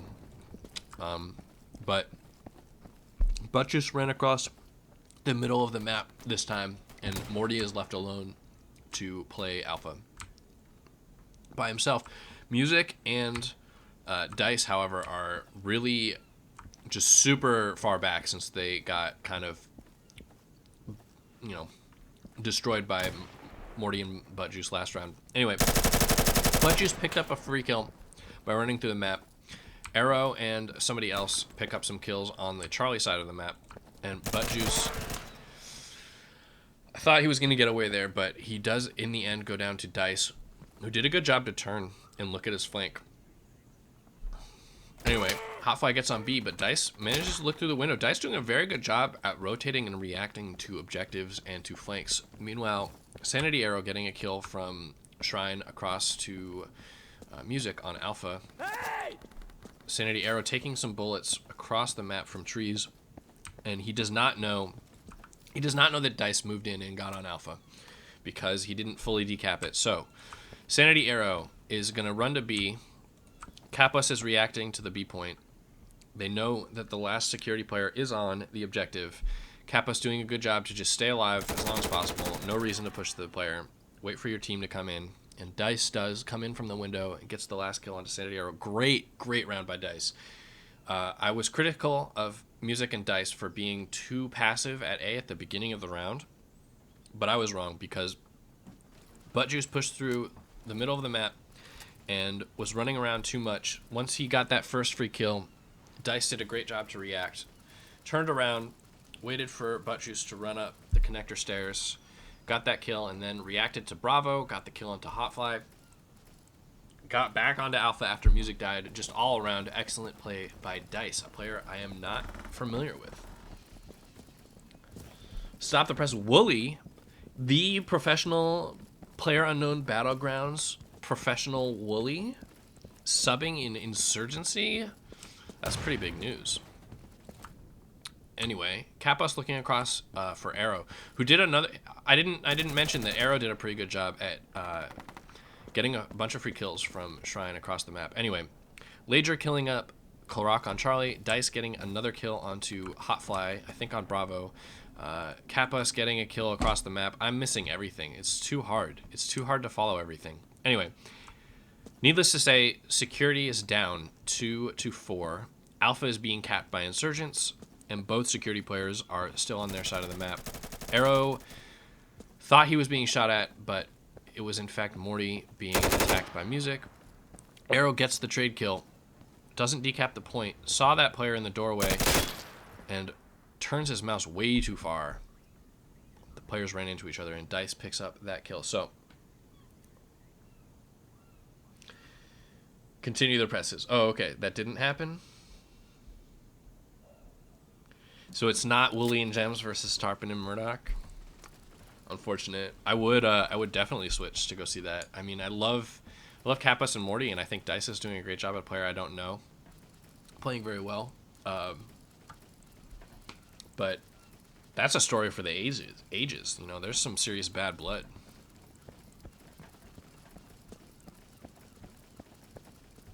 Okay, Morty is going to go down to Cub. Nope, he's going to go to Alpha. So I like this route.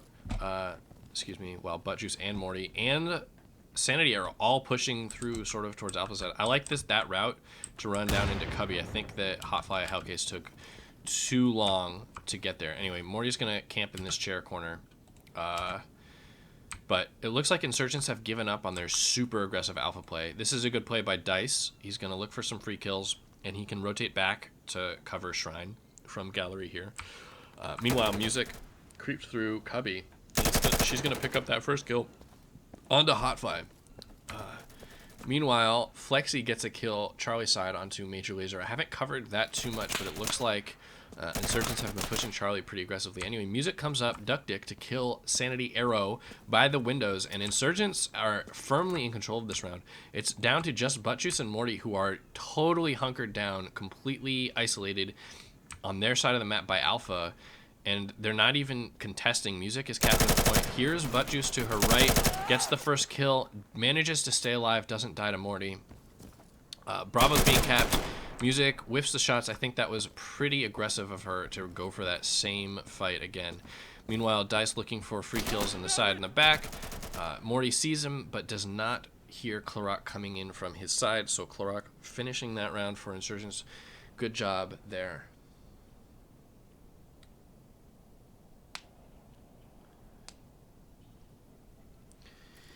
I've had issues with YouTube buffering too much. I have not. I don't know.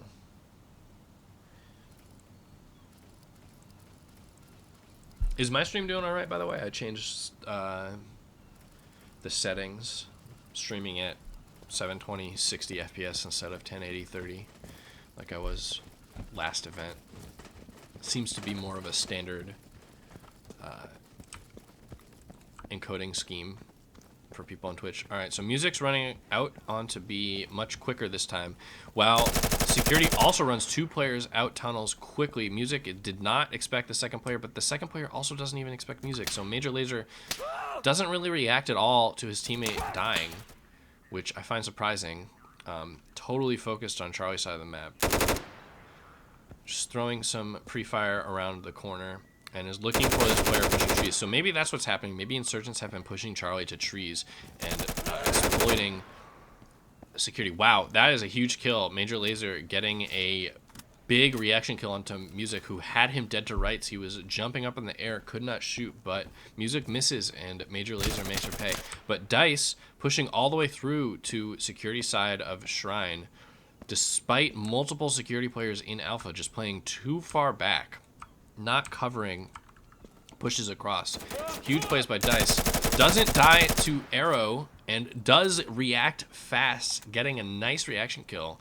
Huge plays by Dice. Kappas, meanwhile, capping up Bravo, and Morty is totally alone, totally far away from anything relevant. Gets a first kill onto Dice. Is going to have to look for the player onto B, hoping that this nade is going to connect, but it's not, because Kappas has moved to the other side of the point. And in fact, Catbus pulls off the point to kill Morty. Not sure I agree with that play, but it worked out for him. And Insurgents pulling another round ahead of Security, 4-2.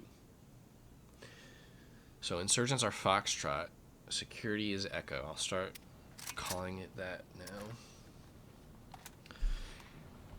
I think lots of interesting things happening here. Both teams adjusting to the play of the other team every round, which I really love to see that. That's a good sign. Just in terms of the quality of the players, but also in terms of how the map is working and how it's going. But I have to say that I think Morty and Buttjuice and whoever else is playing Alpha have just gone too passive. I loved that first round they reacted to Music and Dice by pushing through to Gallery and getting those kills and really taking some of the map. But they're conceding far too much now. Anyway, Morty does trade Buttjuice on Bravo. Music and Catbus combining for the first kill, but Morty refragging and is totally repositioning. It looks like Security are going to anchor their Charlie side while Sanity Arrow tries to lurk through, but Dice again, looking all the right directions, kills Sanity Arrow, getting too frisky. Anyway, Morty picks up Korok and has total control of Charlie. Catbus, meanwhile, looking for some kills onto either Shrine or Trees. He chooses Shrine, and that was wrong since Major Lazer was Trees. Major Lazer hears him. Dice, meanwhile, getting a kill onto Hotfly. So, Charlie being capped significantly faster than Alpha being capped, but it's going to look like a trade here. Major Lazer is going to cap up Bravo. I wonder how much of a spawn camp we're going to have. It looks like Morty is looking for a quick spawn camp. We'll see where he goes. Dice is gonna cap C. Actually, Morty is looking towards top Crescent first. I guess he's gonna try to catch Dice running out of Alpha, but Dice is just gonna sit and wait since Security has already respawned and pushed totally out into the point. Okay, so multiple players coming underground to this lobby while Korok comes out the right.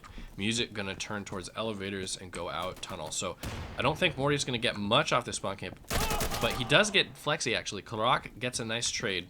So 3v3. Music here's a player above her. Korok and another player here. Hotfly, both near the Charlie point, but Korok is capping it. Hotfly taking a really long time to walk around upper. I think this is a huge mistake. You cannot allow the other team to cap the point so much. Music getting a kill onto Major Lazer, who slid by Connector, and Buttjuice is capping up Alpha significantly. So Korok caps C for free. Hotfly definitely could have contested it. Hotfly, doesn't quite. He does react in time and kills Korok running down the ramp. Time is a huge factor this round. 1 second left. Kappa's on B. Alpha about to be capped. Charlie being capped. Music blocking A. She cannot die here. Multiple Insurgent players all alive. But the objectives are... Okay, so Buttjuice kills Music. That's a huge kill for Security. Insurgents are respawning. I actually can't keep track of what needs to be happening. Charlie is a stalemate. Hotfly is alone here. Multiple Insurgent players on or around Charlie, while Security just flood in Cap B. So Insurgents have to kill. They have to kill the Charlie player. Flexi just dies to Morty. Security is swarming. Music gets several kills, and Korok gets another one. Dice gets another one, and all of a sudden it's a 3v1. Security didn't cap B. They all ran to Charlie. They should have just double capped B and put the pressure on. It would have been the end of the round. But again, Insurgents just get a huge number of kills, and despite Charlie being capped... All right, so Korok can't die. Korok does, but Music coming in looking for the last kill. Does turn, and at the last few bullets of her spray gets Buttjuice. Holy cow, what an ending to that round. I think a huge misplay by Security. They had that round completely in their control. Insurgents were all totally isolated by Charlie, looking for the one Security player capping it, and Security could have just double capped B. They could have just totally let their player on C stay alive as long as possible and gotten totally free control of B and won the round 2 objectives to 1, but instead they all pushed Charlie and they all died. What a play by Music and Korok, and total domination of that just Charlie swarm. Yeah, I think Butt Juice was reloading there. It was kind of a long ass pre-fire. Anyway, we're gonna watch Major Lazer here. He's kind of prone. I don't really know what he's doing. Maybe he's listening for somebody to push across B. Anyway, Morty gets a kill across Shrine. No, that's a kill from B. Morty, I don't know where Morty is. Okay, so he was tunnel and he killed Music pushing across B. Meanwhile, Buttjuice finally does manage to kill Dice in Gallery, and he's going for a big flank, but Cloroc gets a kill onto Morty deep inside Security's side of the map. I think that some of the Security has not quite figured out how to cover all of the flanking routes, and Insurgents are doing a pretty good job at exploiting that. However, Major Lazer turns around and kills Cloroc.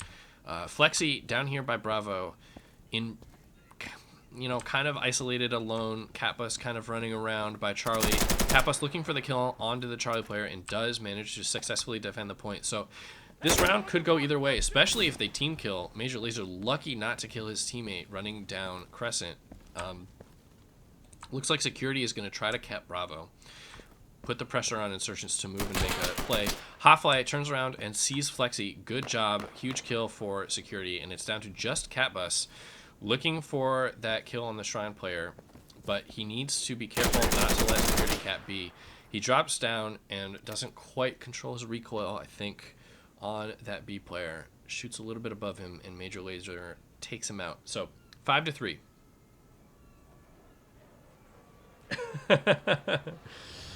Yeah, I feel you, Kisses. I mean, you should cap the point because you win.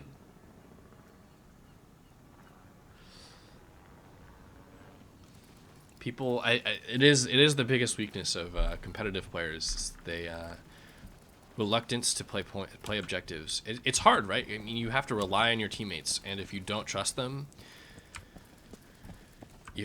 then it just seems really, it's hard to convince yourself to make the objective play if you just can't bring yourself to trust your teammates to cover you or do anything. Anyway, Morty getting a kill again across B. I'm not sure where that came from. He sees the player's feet and gets a nice kill onto Flexi pushing C ramp. So Morty totally opening up the round for his team. It looks like he's going to push up ramp towards Charlie, or maybe he's going to just hold and wait for another kill. Meanwhile, Buttjuice gets Dice again.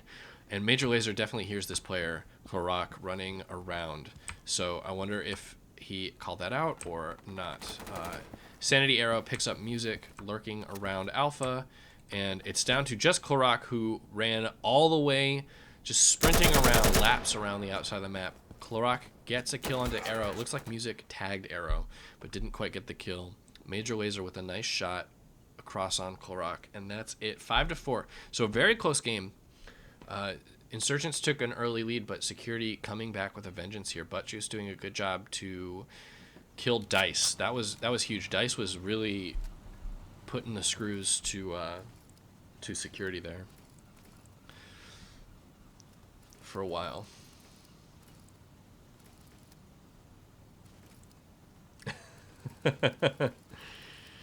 I mean, I don't think anybody I think Nate, the 96 kill game that Nate had, where he averaged like 3 kills a round, there's actually just no competing with that. There's just no reason to even like chase it, no matter what. It doesn't matter. Catbus with a nice frag grenade, pre-nade onto Major Lazer. That is something that we've been lacking this game. There are some really great pre-nades you can do on this map. Buttjuice getting a kill onto Music, who wanted to push Alpha. Looks like Buttjuice was suppressed there. Music might have gotten the first shot off, but Buttjuice comes out with the kill. They know that Dice plays around here. Buttjuice getting very lucky with that jump peek to get the kill onto Dice, who might not have been expecting a player quite so close to him.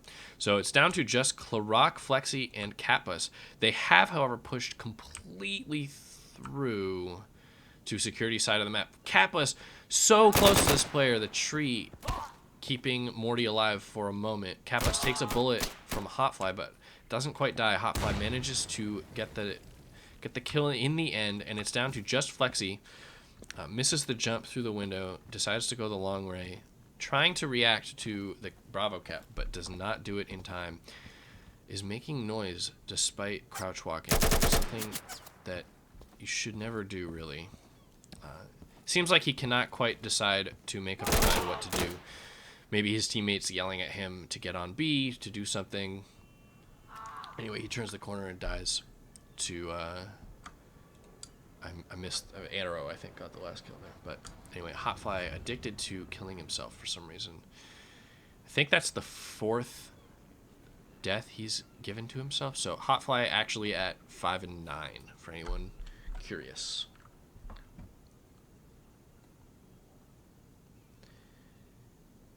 Yeah, so 96 kills. It was like quad overtime or something. Everybody else was a nub in the game, I think. Maybe there was like one other good player or something. I mean, it was a case of just being way better than everyone, but it's just insane. Like, even when I feel like I'm dominating and annihilating a game, I'm averaging between 2 and 3 kills around, right? Like, at best. I'm never averaging over 3.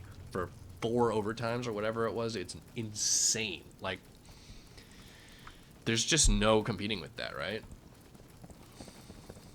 I think you're much better, you're much more likely to take over from Kisses as best objective player, although Kisses is pretty nuts. You have to do a lot of nerdy... Oh my god, I'm lost in the map. I don't know why I'm trying to fly around. Looks like some pre-fires coming out from Insurgent side this time. Lots of security players playing Alpha side on this half. This is a new half. Dice flanking around from Crescent, looking for players to push Gallery. Takes some shots at a plant. That's a plant, Wooly, and it costs Dice his life. Music going down to Butt Juice as well as Dice. Morty picking up a kill, and Kappa's picking up a kill as well. Lots of trades and entries here, and it ends with Flexi securing A, but the rest of the map lost. Major Laser capping Bravo, looking towards Alpha. Morty up in the windows, covering his teammate from across the map, and Hellcase also up here looking for the kill. Flexi with a huge nade kill onto the objective player, though, and that really gives him an opening to the round. I'm not sure if he realized he killed the player. He is pushing up to the point, and Morty does punish him for that. Hellcase giving himself another death. I don't know why you would do that.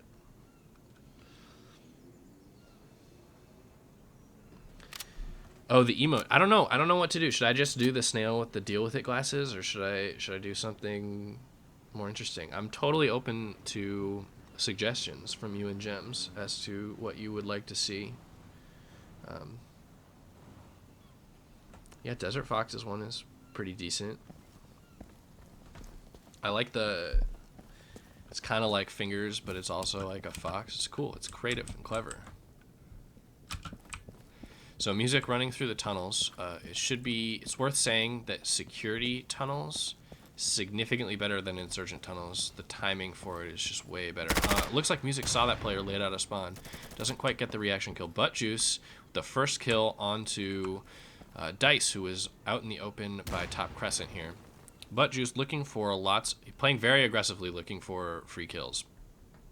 It either works or does not work. I don't know. It's just being shit at drawing. It's accidentally brilliant. Butt Juice does see Flexi in the side. I missed music getting 2 flank kills, keeping her team in the round here. Butt Juice just pushing all the way through, completely allergic to Alpha. He touched it for about 2 seconds. It's going to cause music to run in and touch the point. So he's got that going for him, which is nice. And he picks up Catbus on the flank. Morty also getting a kill onto the Charlie player. So again, down to just music. This would be an ace if she were to pick it up. Takes some bullets from Butt Juice in the window, but does not die. I think Butt Juice has managed to run completely around the map, all the way from Alpha side to Charlie side. Music looking for a left peek here. It's a very risky play. Doesn't quite work out, but does not get punished for it. It's going to reposition. Insurgents have not touched B, so there's no reason for her to do anything yet. She has all the time in the world to reposition, run around, do anything that her heart fancies. Butt Juice is just camping the same angle, and Morty is just totally waiting for her to peek the windows. Insurgents are not capitalizing on their opportunity to touch the objective, make music, do something. Even objective bait here would have been a huge play. Like, just touching the point for a split second, Music, you take a huge amount of information away from Music. She knows that you're not on B, and she knows that you guys aren't moving. So really not capitalizing on their opportunities. And in fact, totally tunnel visioned on Shrine. Worried about all sorts of Charlie flanks. Maybe Buttjuice thinks he heard something. Anyway, Music completely on the other side of the map. Time has run out on this round. We'll see if Morty reacts to hearing her. Yes, he does. He hears her, and he gets the kill, finally. What's this other one? Rawr. It's cute. I like that one.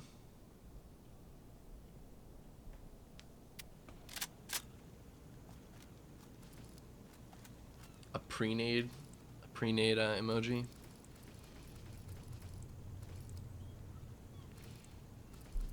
Oh, did Dad suggest something? No. Just says I don't want to put in the effort to think about it. Oh, okay. I don't know. I just haven't decided. I only get to make one, right? And I'm not convinced that I'll ever have the opportunity to make more, so it's got to be good, right? No need to rush it. Buttjuice looks like he lagged out. That is not good for Insurgent since he's been getting a lot of free kills. He totally opened up that last round with multiple kills to Alpha side and flank kills onto Charlie side. Clarok, not entirely sure where he wants to go. It actually works out for him. The Insurgent player stopped holding the angle because Security player took too long to get to the point. And Major Lazer just peeks right out into the same angle again. Not wise. But Security are capping the point. For the first time ever in this game, somebody has just quickly gotten on an objective, and it has given their team a huge opening into the round. Although Insurgents have reacted. There is an Insurgent player on the point. Nope, the Insurgent player got off. They're playing Objective Chicken. Catbus getting a free kill onto Hotfly. And Morty left alone, looking for the huge plays. That is a huge kill. That second kill onto Music is absolutely important, the most important kill, because that stops the cap. And Security are coming into the point. Man, Morty missed that one. Oh, huge reaction kill onto Flexi, and another huge kill onto Croc. Morty clutches the impossible situation with an ace. Holy cow. The kill onto Music was absolutely the most important. He had a fraction of a second to react and get the shot. Only maybe 1 or 2 bullets reacted. Or before Music was across his line of sight, and the objective that stopped the objective cap for about 10 seconds, and huge plays to get the other kills. Huge reaction onto Flexi, turned around, prone shot him. We'll see if Music gets on the point again. I think it really benefited the team. I think that they were totally in a position to win that round, but not sure what went wrong. Maybe bad communication. Does not get on the point this time. It's just going to run through connector and looking for the flank kills. And that's what happens, right? Like, if you're just allergic to objectives, the other team is just going to expect flanks constantly. So Sanity Arrow with a great job to just prone and wait for that player. Major Lazer is actually looking at the right window, but misses the timing multiple times onto the player's head, I think. Not entirely sure. Maybe he should just hold the angle or... Anyway, Sanity Arrow with a nice kill onto Dice. Flexi has managed to push across Shrine and is looking for Arrow. I think Security is a little bit tunnel visioned on this Trees player. Arrow is continuously waiting for flanks. Turns around, almost gets the kill onto Flexi, but Flexi does take Arrow down finally. Buttjuice has pushed all the way through to Alpha and touched it for maybe a fraction of a second, but is again allergic to capping. Looks the wrong way. Catbus with the nice kill onto Flexi, and Clarok picks up Morty. So Security with huge control of this round. Major Lazer alone defending his objective. Charlie blocked by Clarok. Catbus, meanwhile, moving in. He should touch B. Just cap B. Don't be a hero. Okay, so now Major Lazer has about 20 seconds before he's totally lost the round, so he has to kill this player on Charlie immediately. Does have an opportunity, kind of misses, but gets it in the end. And now he needs to move to B, and he needs to do it immediately. and he needs to just, he might not even have time to get to the point. He needs to maybe just pray that Kappas is exposed, Kappas is hidden, and that's it. B is capped. The round is basically over. Kappas hears laser fall, does a little bit of a pre-fire into the wall. He'll know that laser came in the other side now that the objective is blocked, and Kappas does get the kill in the end. Almost a nice clutch by laser. He did seem to realize how little time he had. He made a pretty good push to kill the Charlie player, but it was too little too late. Bravo was capped. The power of capping objectives. Good job by Kappas to actually just get on the point and to stay hidden. He got up close to the wall. He stayed hidden. He wasn't just exposed to the windows, which was one of the ways that he could have lost. So it is now 8-6. Insurgents, which is Foxtrot team, up on Echo team. We're going to watch music again, see if she runs across the point. This pre-nade is a little bit too slow. It's much better if your Shrine players throw those pre-nades immediately before they look for picks. And music is just going to go straight for a flank. Dice gets the kill onto Butt Juice and is just looking for more kills. I think maybe a little bit too much pushing and flanking. Dice doesn't quite see Hotfly there.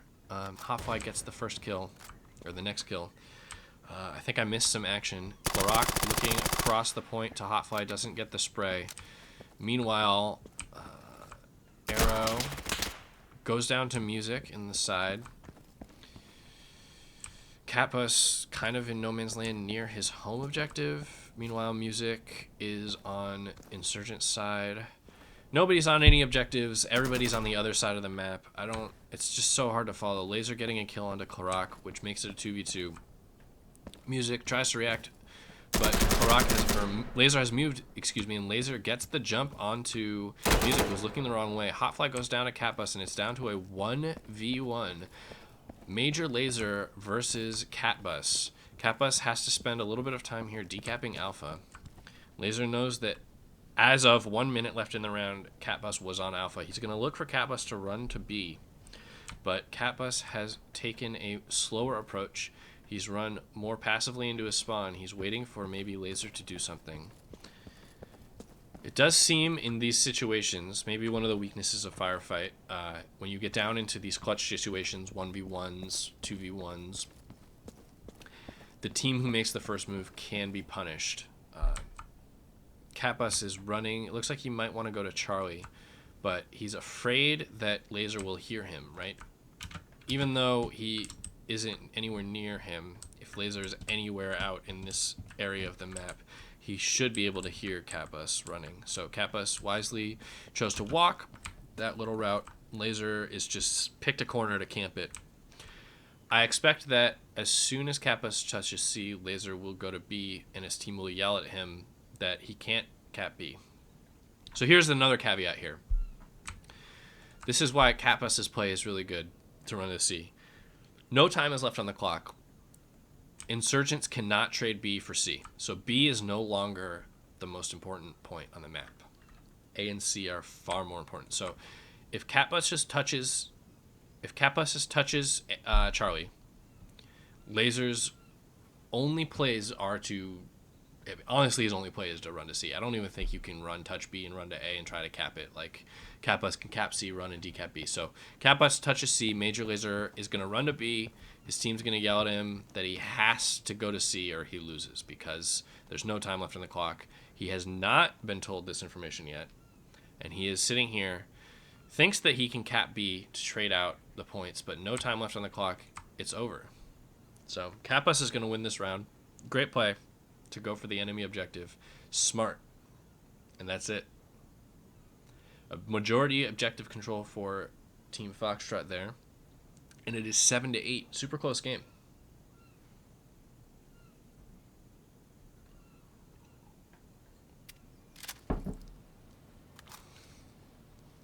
It's tough to watch, right, Kisses?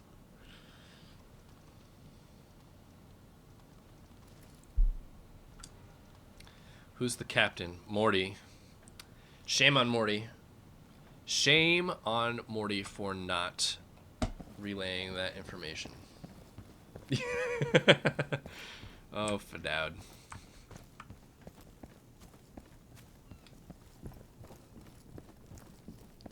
Yeah, I don't know.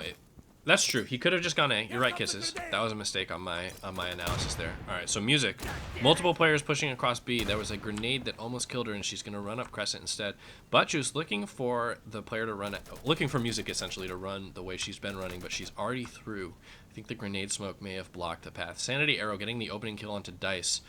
Music kind of wandering right into Butchus's line of view, and Kappas with a nice trade. So security are down in numbers, 4-3. And they just keep pushing into Sanity Arrow. I'm not sure why they're so obsessed with pushing around the flank to Tree's side of the map. Karak gonna go down to Morty, camping a nice angle onto Charlie. So down to just Kappas. I think pretty undisciplined play by security to run into their deaths at Trees, which is not. This is not the first time that they've just challenged Sanity Arrow and come out with nothing to show for it. So Kappas, slow walking because there's no reason for him to do anything. Bravo has not been touched. He is not forced to make any plays yet, so he's taking his time. He hears some grenades being pulled for some reason, which gives him a lot of information that there's players here, that Morty hasn't left, for example. Oh, and this guy's going to peek right into Kappas' line of vision. So Hotfly goes down for free, and Kappas is going to move immediately, although maybe not far enough. This is a great opportunity for either Sanity Arrow or Major Laser to just get on B. I wonder if their kill count must be off because nobody's moving. Morty just holding slow angles. Kappas just given the time, the space, and the freedom to just run everywhere. Honestly, there's so much space on this map, you can't just ignore the objectives. I think that's what I'm learning from this game, as if I needed to learn that from this game, but maybe for this map. I think maybe in the past I've underestimated how necessary it is to just to get on B, or just C, and just actually control the pace of the game, because they're letting Kappas. Kappas has so much freedom. He's spent a minute just running around the map. If either of these players had just touched B as soon as Hotfly died, they knew that they were safe to get on B, then Kappas is forced, the plays he can afford to make are just limited by, tenfold. There's just like one or two plays he can make. Meanwhile, Kappas is behind them. They're all looking the wrong way. They're all looking here, and Kappas is in the back. So we'll see how this goes. It definitely feels like Insurgents do not have an accurate kill count. Yeah, definitely. So, not to harp on the last round, but when time runs out like this, B is no longer relevant. Although it is still relevant to Insurgents since they have so many players up at this point. But Kappas touches C. Morty's on the point still, so that's good. Kappas, might have had that nice right peek through the windows onto Morty, but doesn't quite connect for the kill. Insurgents react immediately to get on B, and Kappas runs out of ammo. I think that's going to do it. Morty staying alive, Insurgents double capping B, and Morty actually gets the final kill onto Kappas, who was reloading his gun. That's all she wrote. Somewhat impossible situation for Kappas there, but definitely afforded way too much space to move around. I think it would behoove either or both of these teams to really concentrate on Bravo at the start. There's not pre-nades coming through, so one thing that can happen if you're playing good teams is there are pre-nades that come and blow up around here, and you can blow up people running and dropping down to B, and you can really kind of try to deny some of the rushes. But that hasn't happened. It doesn't seem like either of these teams know pre-nades. I haven't seen very many. I've seen Catbus get one pre-nade over the arches from here, I think, to somebody back here, which was a nice one, but looks like Flexi just got sick of it and left, or maybe had an emergency and had to go. So we've got a pause, and we've got a sub coming in. But anyway, since neither team is throwing pre-nades or doing any sort of pre-fires, there's some pre-fires you can do. You can get can get up on this wall, for example, and this you can see over these little barriers, and you can get some pre-fire kills, people running across the connector here, maybe running down to B. Definitely security side, since you can drop down out of spawn. There are some really quick routes you can run, just like dropping right here, this left side, and running through these windows straight to the tunnel. You can get here actually really fast and get some control over B from a pretty safe position. We typically would send Galthor here, and he would prone. With HP ammo, you can see under the truck, you can get a lot of control over your side of the point. There's some good pre-fire angles, like across various spots. Anyway, I think that teams definitely need to get on B, control the pace of this game. It's just slowed down way too much. Both teams afraid to make plays outside of the first minute of the game. Both teams way too obsessed with going for flanks, and both teams have adjusted to expecting people behind them constantly. So looks like we've got a sub. We've got the Great Wazoo. Not familiar with this player, but I wasn't familiar with Flexi either. And pretty decent, pretty quick sub. Looks like we're still not live. I'm gonna go fill up my cup of coffee. I will be back in about 20 seconds. So stay tuned. We'll be live in a minute.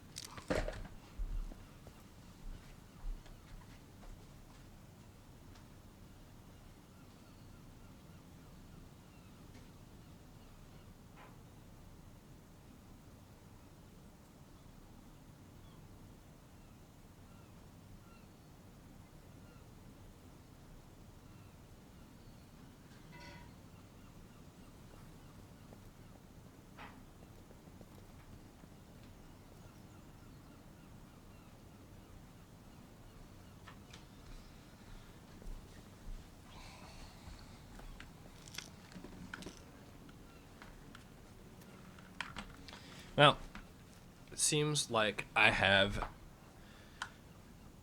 no coffee left. Oh, gosh. So, oh, no, time has run out. Oh no, that's... just kidding. That's the countdown. So this is a DGL server. We do not have the plugin because the server provider has a lot of control, and you can't get source mod working. We will have that fixed at some point in the coming months. But for anyone who's wondering why I was worried that the time had run out, the restart round commands don't work when the clock has hit 0, and the only way to end the round is for one team to die. So if in this pause, had either team let the clock run to 0, there would be no way to restart the round without conceding one on the scoreboard, and that requires changing a whole bunch of other variables on the server so that the game doesn't end too early and all sorts of other things. It's kind of a headache. Anyway, looks like we're finally going to be live here. This server is not Gaming Deluxe. This is the DGL servers are Brand Zone servers. Gaming Deluxe actually exerts very little. Their control panel is actually very there's lots of options, and there's ways to install source mod and everything. So all right, we'll watch Great Wazoo, the new player.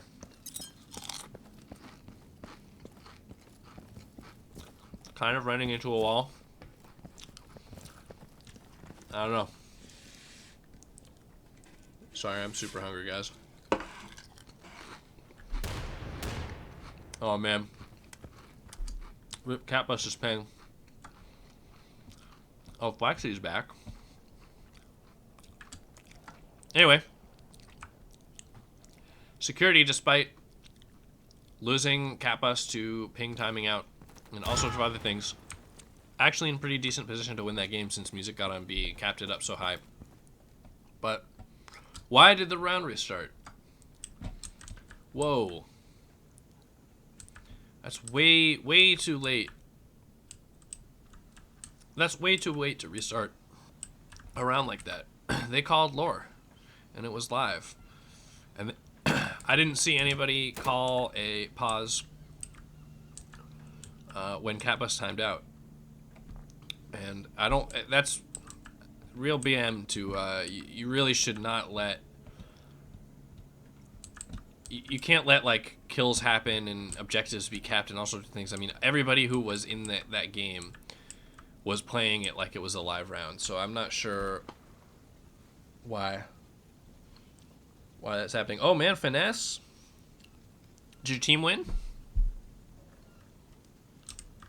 We missed... we're missing all sorts of other games since this one's taking so long. But looks like Kappas had to go, or maybe his internet was a problem, or I'm not sure, but he's been subbed out for Wazoo, and I think Kappas just had a game crash. Not entirely sure.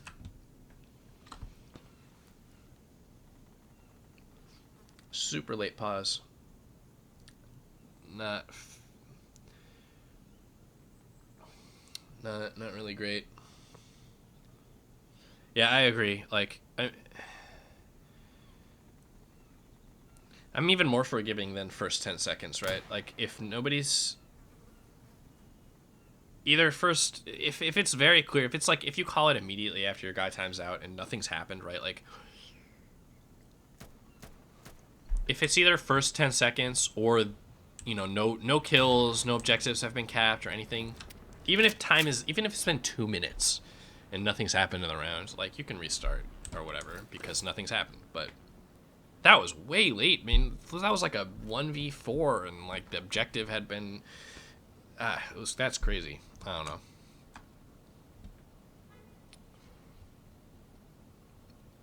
All right, I might give up on this game, guys.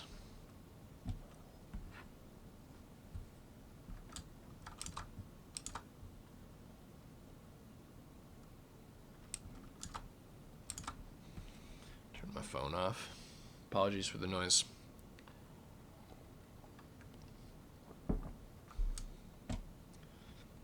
Also for the pause, this sucks. Anyway, Morty with 26 kills, but I have to say I think he's been playing a little bit too passively. Some of the rounds, definitely on security side, I think he and Butt Juice played alpha too slow, and it cost them a round. Looks like Kappas is coming back in. Hopefully we will be live on restart in a second here. Oh, jeez.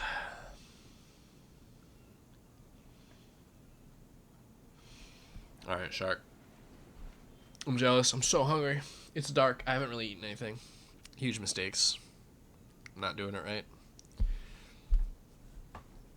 I'm going to reward myself, though. As soon as this is over, I'm going to order a big pizza just for me from this place I love, and it's so good. I can't wait. I'm so excited. I'm probably going to go get some beers because I'm out. All right, we're finally live. Here we go. 9-7, Team Echo above, or leading so far.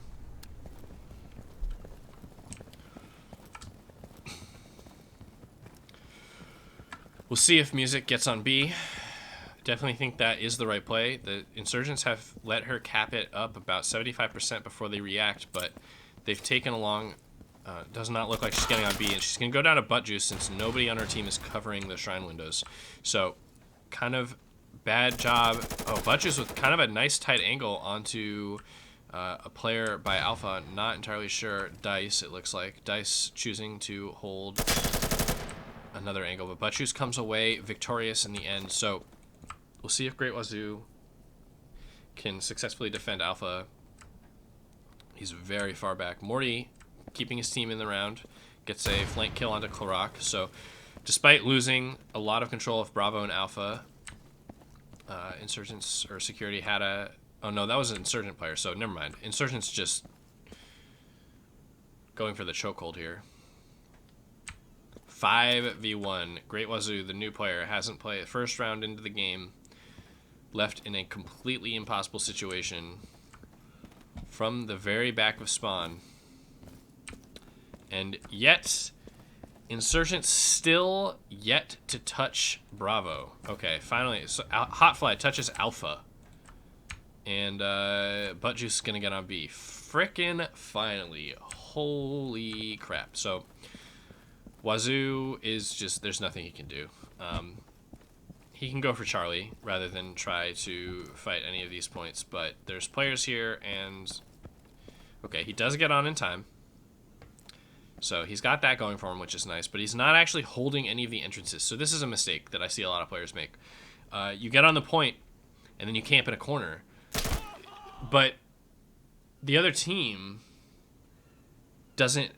This isn't like a public server where they're just going to run into you for no reason, right? Like, if you are actively trying to cap the objectives, you need to hold an aggressive angle to cut off the defensive team from coming onto the point to kill you. You sit in a corner when you're defending a point, and you need to hold aggressive angles when you're attacking a point, unless you have teammates, unless like the point is to stay alive and you have teammates covering you, in which case you can hide in a corner. But in that situation, it didn't really matter. It was a 1v5. It was pretty impossible, but just FYI. Alright, so we're going to watch Korok. We've kind of been ignoring Charlie's side of this map. He's going to run into trees, see what he does. He's going to look across to Shrine Windows. Music did go down to Butt Juice in the windows last round, but nobody's peeking. Looks like he's going to go peek Arches. Actually doesn't keep his gun up. A little bit scary. Morty is already pushed all the way across upper. Korok kind of gives his position away with the flash and touches the objective. Doesn't expect Morty to be on the other side. There's another Insurgent player rotating in, it looked like. But anyway, Morty comes down in the office. Morty pre-fires an angle. I think Morty saw Korok. They both know where each other are. Meanwhile, Wazoo gets a kill onto Hotfly, and Butt Juice gets Catbus. But Catbus gets the revenge. A hero, or not, what's it called? The COD, whatever. Somebody help me out. When you drop a nade, a death nade. Korok gets Morty peeking out for no reason. Arrow and Laser Cat B. But Wazoo kills Laser. So this isn't actually over. Oh. Gotta follow. Korok with a nice kill on an Arrow. He should turn around and look towards the spawn, since they respawned. He does cap C. Martyrdom. Thank you, kisses. Anyway, Morty, with the aggressive peek, totally lets security back in the round, but Korok goes down to Hotfly. I think another maybe mistake. Anyway, security manages to get out of spawn, and they actually have a numbers advantage. Butt Juice and Hotfly totally alone. Hotfly's gonna kill Wazoo, and Butt Juice gets Catbus, but Music trades on Butt Juice. So it is down to just Hotfly in a 1v2 versus Dice. Dice probably heard him going, but goes for a close angle left peek. Music's gonna touch B, but it's very late. I think Insurgents will have time to run from spawn to try to contest this. Hotfly is gonna have to run pretty quickly. Looks like he's gonna try to throw a grenade, but misses the angle and it doesn't actually make it. So Music capping B, hoping to kill Hotfly, but looks away at the wrong moment, and Hotfly actually clutches the round.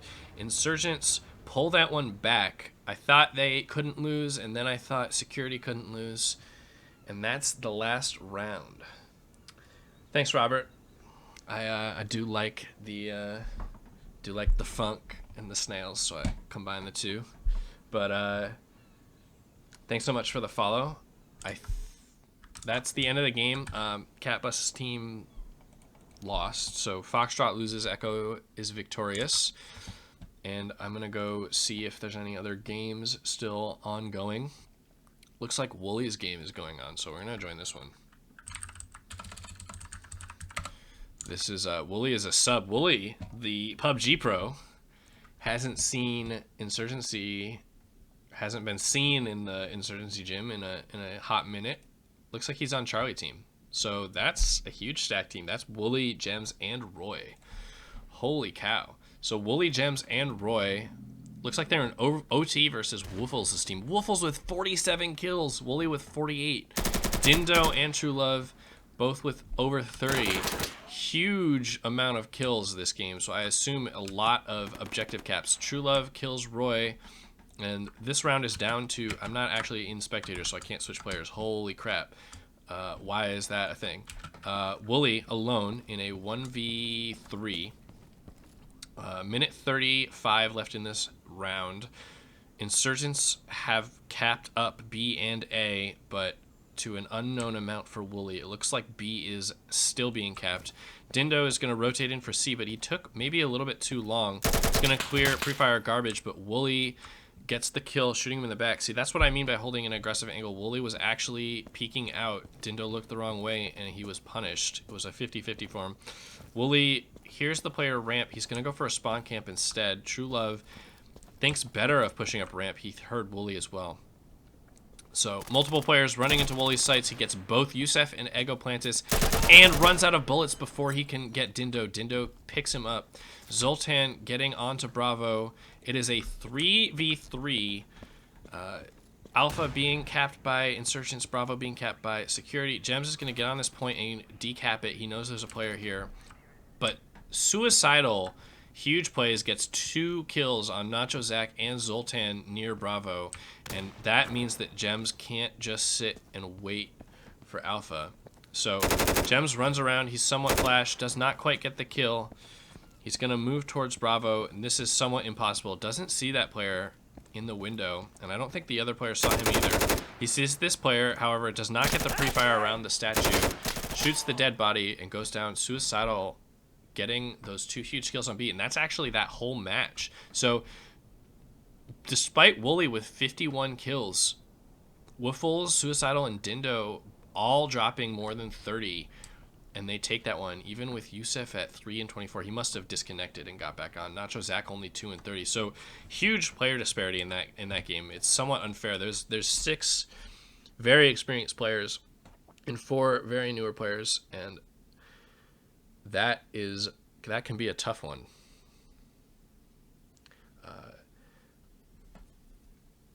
Wonder how that whole game went. It's too bad we didn't actually watch that one. That one might have been super exciting. We did catch a nice ace by Morty, though. All right.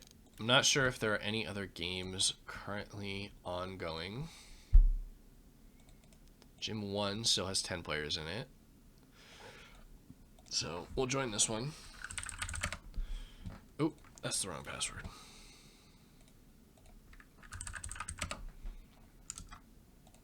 Just hide all of these since these are not currently the correct teams, so I don't want to leave that replay up. Okay, so we've got 11 to 11, so this is just going into overtime as well. We've got Ebo, I cannot pronounce that, Maxwell Hacks, Lakachapa, Freedom getting a kill. So 1v1. Maxwell Hacks is on Bravo, capping it up, and Freedom needs to stop him. Somewhat unnecessary flashbang goes off, and Freedom doesn't believe that there's a player on B, does actually happen to pick the right angle to look, and gets the kill, winning the round. So that is first. Oh, no, I guess we're okay. So 2-1 overtime, second half. I'm going to take the opportunity to set up some of my overlay. What do we got for this team? This is Gym 1 Golf versus Juliet. So we've got Juliet, Golf. Oops. I don't think I'm going to have time to... Oh, that's not how you do Juliet, is it? It's just... There's not the extra stuff at the end. It's just this, right? Yeah, okay. Well, rather than miss action and set up the overlay, I'm just going to leave that as is and spectate things. So, looks like Masser's the captain here. We're going to watch him. He's got an MP5. He's got a flashbang. Let's see how they play that. He's going to... Oh, this is a frag. So that's... You can throw that frag a lot earlier if you want to, but that is a frag for the stairs rush. huge number of Insurgent players just pushing through Charlie's side for some reason. Danny G heard that player and does manage to get the reaction kill onto Muzzle. Jumps through the window, giving his position away, but it does not. Oh, it does punish him. Freedom with the nice reaction kill. Flashbang player there. So, lots of players on the wrong side of the map now. Maxwell getting a nice kill onto Freedom, who managed to pick up 2 players flanking. Master running around Bravo, trying to get the killer, Makad, who stepped on the point and does. So, El Zorito capping A, over 50%, but he's not actually watching an aggressive angle. Again, this is not good. If security comes to block, Chapo's moving to push. That's not where the grenade needs to go, Chapo. Anyway, Chapo's too late, so it doesn't matter. And Chapo picks the wrong way. Doesn't die, though. Doesn't quite get the kill. Shooting at the wall. Kind of failing. Running out of bullets. Both players just kind of spraying wildly. Chapo does manage to come up victorious in the end. It does not die. Maxwell should have had that kill, but kind of fails. And also running out of bullets. Meanwhile, Master caps B and gets 2 kills on the other side of the map. So, security in very good position to win this round. Still kind of a insane bulletless fight on Alpha. Chapo finally dies to Max, but it took too long, and I think I crashed out, unfortunately. So I would venture to guess that security is going to win this round. But we'll never know.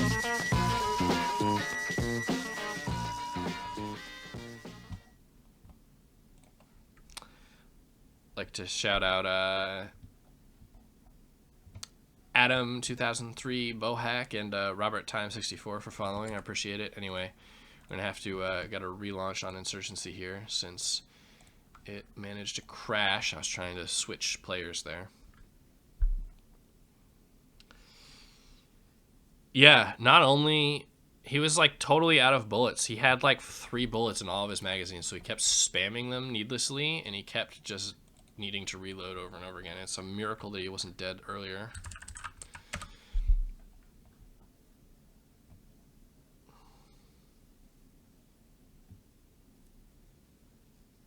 What's up, Butt Juice?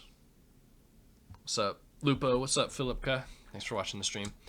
Anyway, we're back in it. It does look like security picked up that round, so it is 3-1. Security over Insurgents. I'm not entirely sure which team is which. I think Insurgents are Juliet, and security is whatever the other one is, Golf. Anyway, I'm going to watch Maxwell here. He's running. It looks like he's going to run to Red Cubby. I don't think that this is a good position to play because it takes too long to get to. Actually, he's going to run all the way through to Lobby, which this is even slower. I'm not a fan of those positions. And in fact, there are 4 security players playing very heavily on Top Crescent and Shrine. Chapo with a pistol kill this time. Reloading after shooting 4 or 5 bullets, picking up the AK. Some fire going off on the other side of the map. Muzzle getting a kill. Master getting another one. Freedom getting a 3rd. So Insurgents dropping like flies this round. Zorito left alone on B. Master actually with the team kill onto Freedom, which might provide an opportunity for security to fail. But they do not. They get the last kill, and that's it. So that's it. Juliet picks up the win over Golf. I think both of those teams are... Or Juliet's 1-1 now, and Golf is 0-2. And I think that should do it for round 2.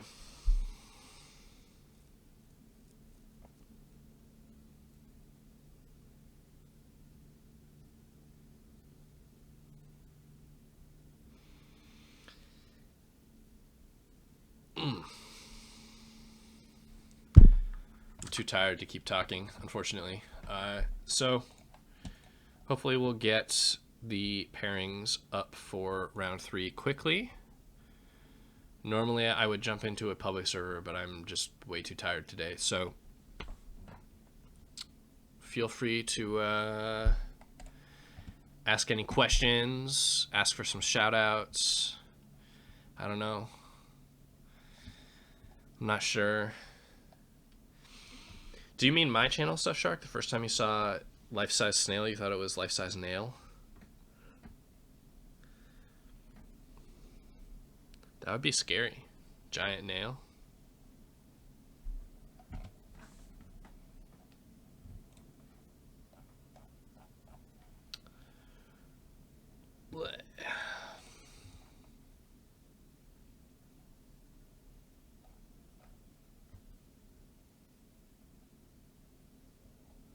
So I think Tarpin's team is 2-0. Tarpin and Murdoch. Looks like Murdoch's gone. Maybe Kisses is subbing in. We're definitely watching that if that's true. I actually really want to see Wooly and Gems play them, but they just lost, so they're not going to. Oh my god, Bogey is playing. Super OG. Oh god, the Nail League. Super OG Bogey back in the Discord. We've got some old timers coming back in the woodwork. Wooly and Bogey and some other people. I think T Turtle came back a couple weeks ago. That was fun to play with him again.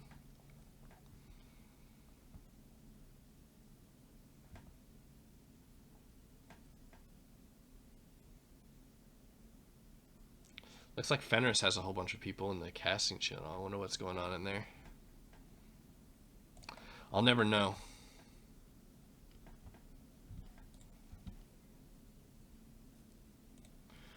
Ooh.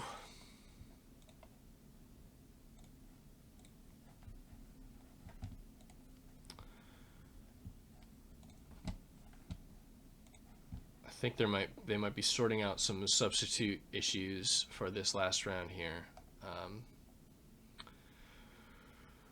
Looks like a lot of people have had to leave and they're needing to figure out who's going to be playing for which teams and so forth. But we have pairings, but not server assignments yet for the last round. So we're gonna want to. There's 3 2-0 teams. So we're actually gonna need 2 more rounds to sort this out. Possibly. We've got teams Echo, Bravo, and Alpha all undefeated at 2-0. And then honestly, the Charlie team is fairly stacked now. So I expect them to challenge for the victory in this. So we might have a bonus round this week. Bonus 4th round.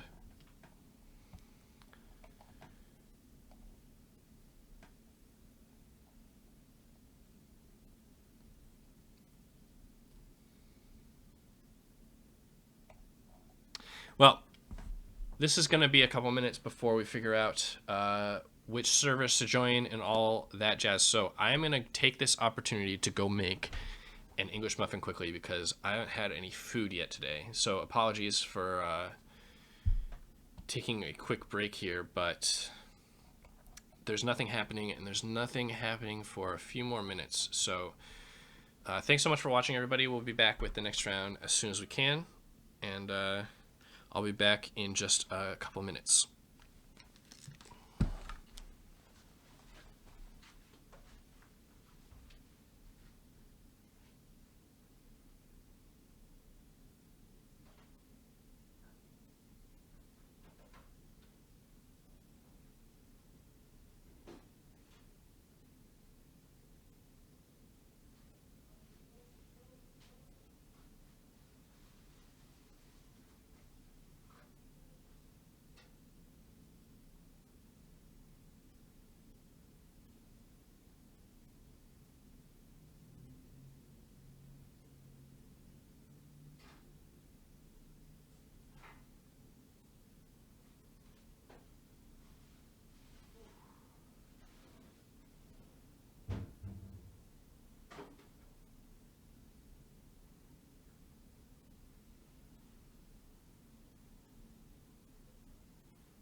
My chat's on followers only mode? Is it? I didn't do that. No, it's not. I think you control me, Wooly, if you're there.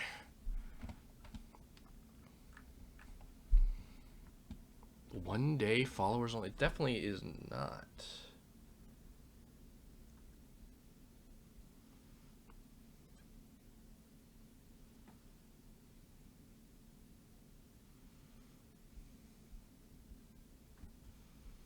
Huh.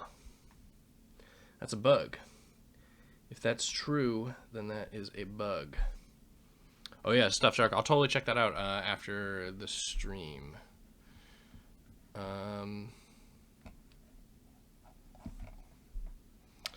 Let's see if we got server assignments yet. I can't. I do not believe we have had them yet, so I think we're still waiting on server assignments.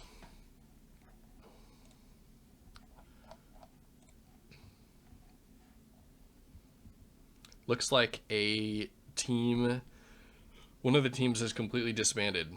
So that's going to make things a little bit trickier for figuring out these last few rounds here. Unfortunately, that means we'll have an odd number of teams, so I think I think somebody will have to get a bye at that point. Which, pretty unfortunate.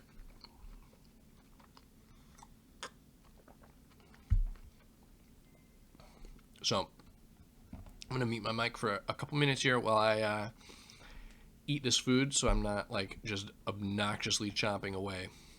If anyone's wondering, it is a toasted sandwich-sized English muffin with white chocolate peanut butter on it, and it is delicious and incredible, and you should be jealous.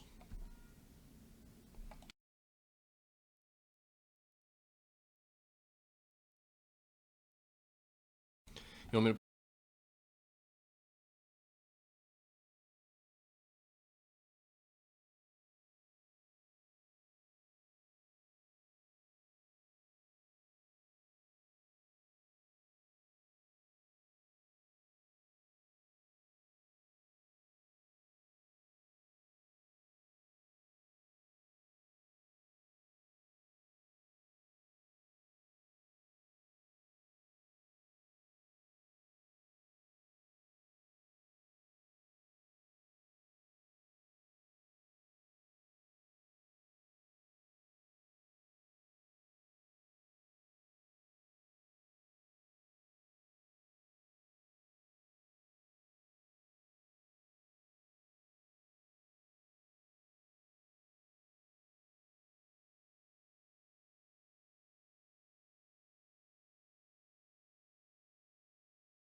The default music for this game is all free to license tech 60 FPS because I haven't tried, I don't know, just fiddling with various streaming settings and such. Be shoutcasting the event in case anybody's wondering.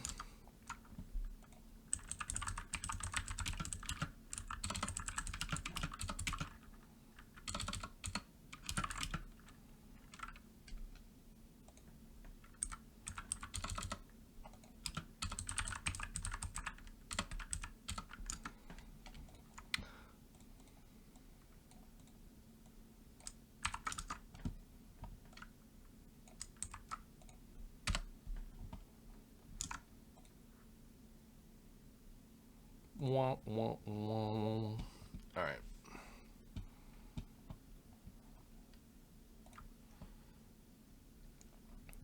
So the event has not started yet. Teams should be joining servers shortly, and when they do, I'll jump in the server and we gotta go. But as of right now, they have not yet signed all that jazz.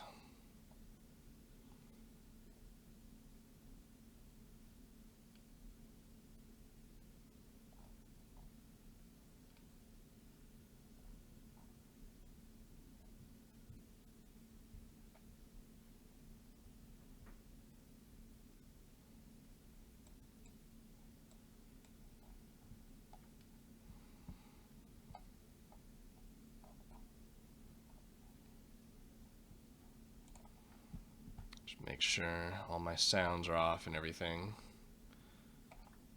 so that I'm not annoying anything. Definitely gotta deafen myself. Oh. Alright, well, I'm just gonna join a public server for now while we wait for all this to get started. And surprisingly made it to the final. Who'da thunk it?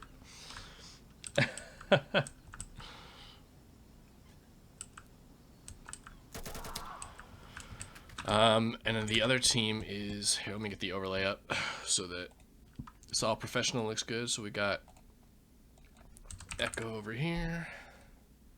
And I should reverse these so I do it in the other order. Whatever. Bravo over here. Got Bravo. Oops.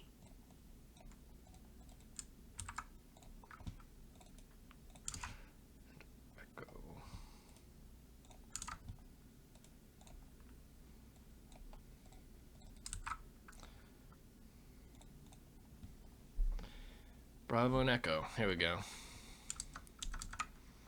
And everybody's already in the server.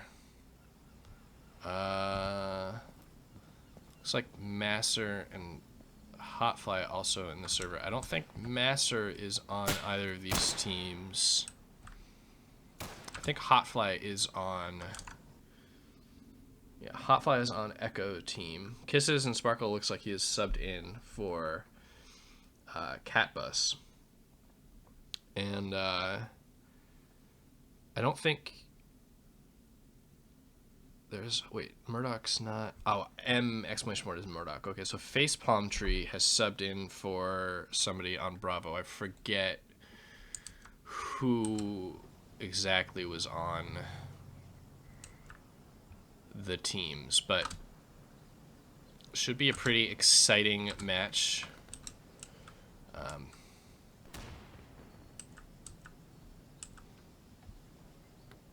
Murdoch apologizing for some sort of exchange that went on. This past round, in between rounds, has been somewhat complicated to administrate since there were a lot of people who needed to be subbed out, and I think one whole team was entirely disbanded. I'm not entirely sure what occurred, but it took a little bit longer than normal. Oh, you bought the Robot Orrery? Dude, I'm down to play that most of the time. Like, if I'm ever just chilling, that's kind of my go-to. It's a little bit frustrating, like, if you have a projectile that moves that slowly, sometimes there's some, like, weird lag compensation things that can happen. Like, if you're backing up and you're trying to catch a ball somebody threw at you, it's going to kill you before you actually have an opportunity to catch it on your client, because they don't quite compensate for the ping properly or something. I'm not entirely sure, but it's super fun and insane. And the single player is not completely garbage. Like,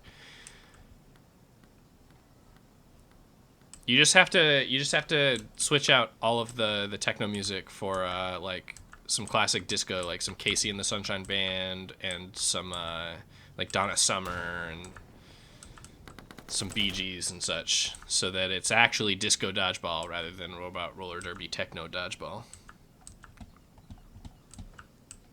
All right, so looks like one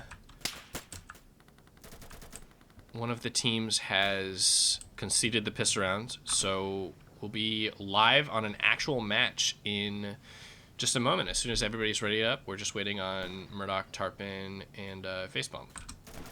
So it should be pretty quick. As soon as they're done just spawn camping each other for no reason.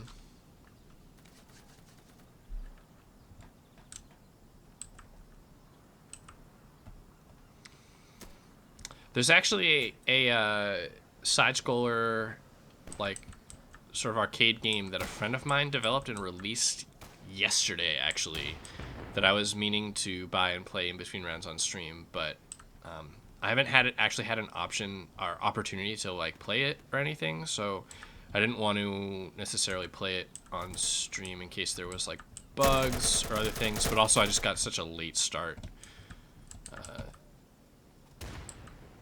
that I didn't really have time to set it up and make sure it would render and everything properly.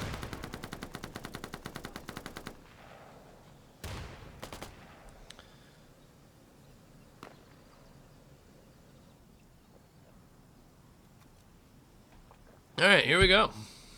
Match is live. So I'm gonna follow Tarpon at the start because he's gonna cross-pick. It's not terrible, but as somebody who's all about the funk, the whole funk and nothing but the funk, I'm pretty into... so Tarpon's teammate smoked this cross, so he can't actually see. He's spamming, but doesn't pick up the kill and doesn't actually get the information on who's moving. Looks like somebody on Insurgents was going for a cross-pick as well, but did not see anything because the smoke was pretty good. Anyway, Facepalm opens up the score with a kill onto Major Lazer, late pushing into Barber. Looks like Facepalm was considering pushing out, but thought better of it and doesn't, but just gets the upper hand on that engagement. Tarpon picks up a spam kill from, not entirely sure. Osseous is looking for Butt Juice, who has pushed in the other door on Barber, excuse me. And Tarpon getting multiple kills, just cleaning up from back on the street, gets the kill onto Butt Juice in Barber, and looking for the kill onto Arrow at the top of Shops, but doesn't get it. But Philipka trades it out. Good trade by Philipka. Hotfly left alone in a 1v3 picks up the reaction shot onto Philipka, who was shooting at him on burst fire but missed 2 bursts. One of the downsides of burst fire is that if you miss, you're kind of screwed. Anyway, Hotfly just pushing brazenly into B, but goes down to Osseous, who was prone and waiting for him. So, Bravo team picks up the first round. 1-all. Tarpon with 2 kills from the street from Green Van into Barber Shop area. No cross-pick kills. Looks like Kisses was going to be subbed in on this team, but is not actually playing. Not sure what happened there. That must have been what they were discussing at the start, but nevertheless, these are the teams now. Tarpon going for the same cross-pick. His teammate did not smoke it, and he was a little bit late with the M16. You're a little bit late to a good spawn from Insurgents, so he does not know that a player crossed Shops. Hello, goodbye. Taking shots from Murdoch is trying to counter-snipe him, but he manages to stay alive. Meanwhile, Facepalm is camping in Barbershop. There are multiple Insurgents all lurking around these corners. One player trying to bait him in. Major Lazer just kind of lean peeking, putting shots, trying to bait a response. See if there's a player here, but Facepalm doesn't bite. Meanwhile, Osseous has moved in up above him. Philipka getting a kill onto Hotfly, but Arrow also getting a kill on Seaside. Murdoch trading the kill onto Arrow, and Osseous getting a kill onto Buttjuice. Insurgents are actually capping Alpha, however. Hello Goodbye is going to get this kill onto Murdoch, who was expecting him to be in a different corner. And that is probably going to be an Alpha cap for Insurgents, unless this player, Philipka, can get into the point quickly enough. He can, and he manages not to die. Hello Goodbye doesn't peek out quite far enough. Philipka managing to dance around the post, reacting to his teammate. Here's the Insurgent player prone, but expects him to be on the other side of the boxes and actually goes down unnecessarily. Hello Goodbye caps the point because Facepalm didn't actually get on the point, and in fact, Hello Goodbye gets another kill. Meanwhile, Major Laser, managing to be a huge problem outside of Barbershop, gets several kills while all of that action was going on around Alpha, and it's left to just Tarpon in a 1v5. It feels like Security let that one get away from them. Tarpon does pick up one kill. And was looking for the second one. A huge shot through the van onto Hotfly. What a shot by Tarpon. Everybody's afraid of him for a reason, but Buttjuice, close around the corner, manages to end it. So Security seems to have thrown away that round. Not sure. Not sure that they communicated and adjusted very well for Hello on the tracks. Seems like mistakes were made. So 1-all.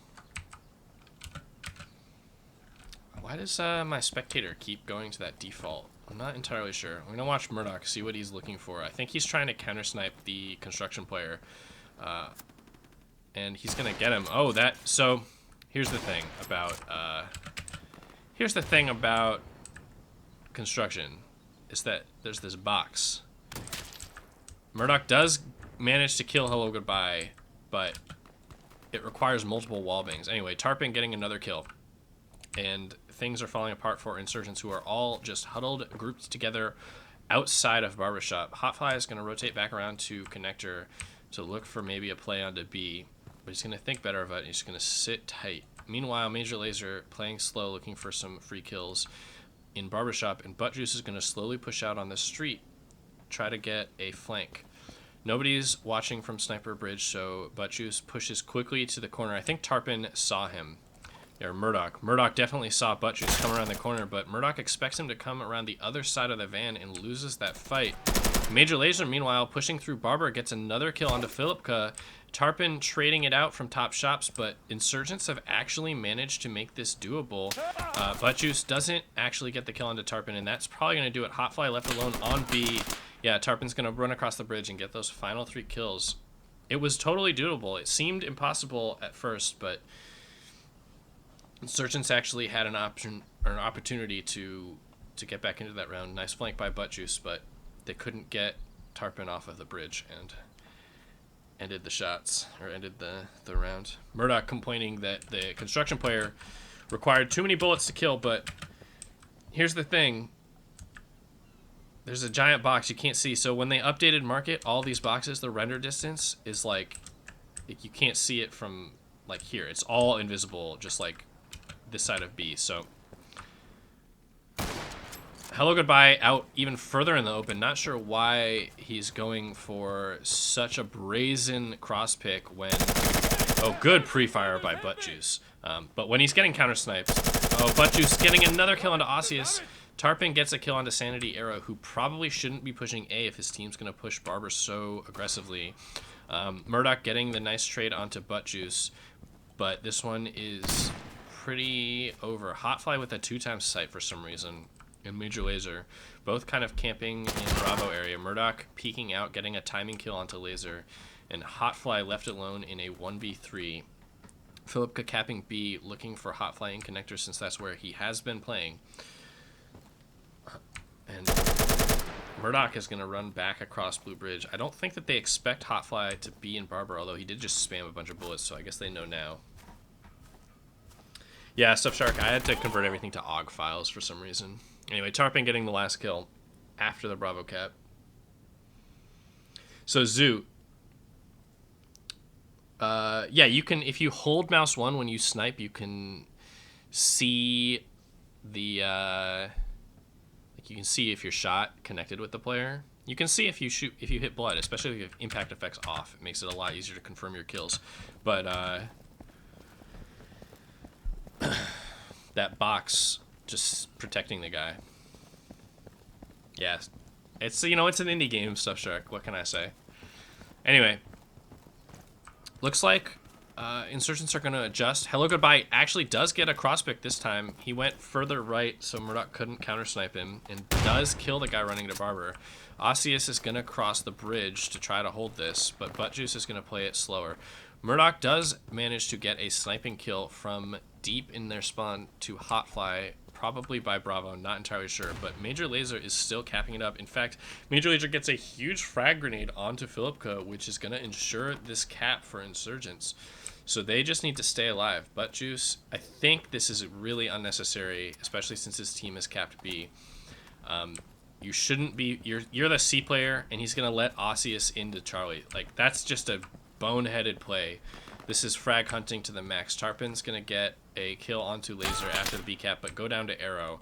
So Hello Goodbye is going to cap B, but they've left Osseous completely alone to cap C, and they're way too far away. Buttjuice realizes his mistake now, and is going to run all the way back. But it's going to take so long. I'm not sure he's going to get there in time. He's going to go upper, which takes even longer. He's just off the point. Oh, and he manages to get on with no time to spare. So Osseous is left now in a pretty impossible position, but mistake by Buttjuice to push the flank almost cost Insurgents a guaranteed victory. Osseous managing to stay alive. Only 45 seconds left. He's going to have to run and push this guy upstairs, Charlie, and the longer he waits, the longer he gives Insurgents to get into positions to prevent him from moving. But he does get up to the top, and Buttjuice gets the kill. Oh, Hello Goodbye is Kisses. Okay. Oh, I should have known the heart. Lots of people changing their name here. So, Hello Goodbye is Kisses. I'm going to refer to him as Kisses for the rest of this. Since that's his goddamn name. Fucking suicidal changing his name to like Princess Trees or something. All sorts of shenanigans happening today. Alright, we'll watch Murdoch try to counter-snipe this player. I'm surprised that if that was Kisses, I'm surprised that he was so adamant about going for the same spawn camp. Okay, so Murdoch is looking for these free kills down the sidewalk to people running to Africa, which is actually a very good way to get kills. Buttjuice pushing in to Barber as the only Charlie player and just goes down immediately to Facepalm since they did not have a cross-pick. Kind of bad communication, I think. Anyway, Facepalm is going to block B after getting the Barber kill. Good rotations by him. Major Lazer capping B from red truck area. Safe spot to cap. He takes some bullets from top left blue bridge and sees the other player top right, but eventually goes down to Tarpin dropping off of top shops. However, Sanity Arrow has managed to creep into A, so even though his rest of his team has died trying to get this B cap, he has an opportunity to cap A. The pin pulled to his right takes his attention away from the player creeping in on Lumber, and Murdoch manages to keep it for security. So 4-2, Bravo team over Echo team. Oof. Ugh. God. I think the Insurgent Barber play is I don't know. I think Buttjuice dying for free wasn't great that round. Facepalm is crossing. Oh man, we're not getting the kill onto Kisses again at the cross pick. This is going to be a huge problem. If Facepalm's going to cross Barber, he'll play it a little bit slower this time since he got the kill last time. But Osseous has no fear that he's going to get flanked because Facepalm was below. Anyway, Buttjuice is going to get one kill onto Murdoch on the bridge. Tarpin kills Sanity Arrow outside of A, and Buttjuice is going to drop kill onto White Truck, which is pretty big. Hotfly capping B, And it's down to just Tarpon, 1v2. B is about 75%. In 8 seconds or so, he's going to cap it, but it doesn't matter since Buttjuice is going to get the kill before the cap. So 4-3.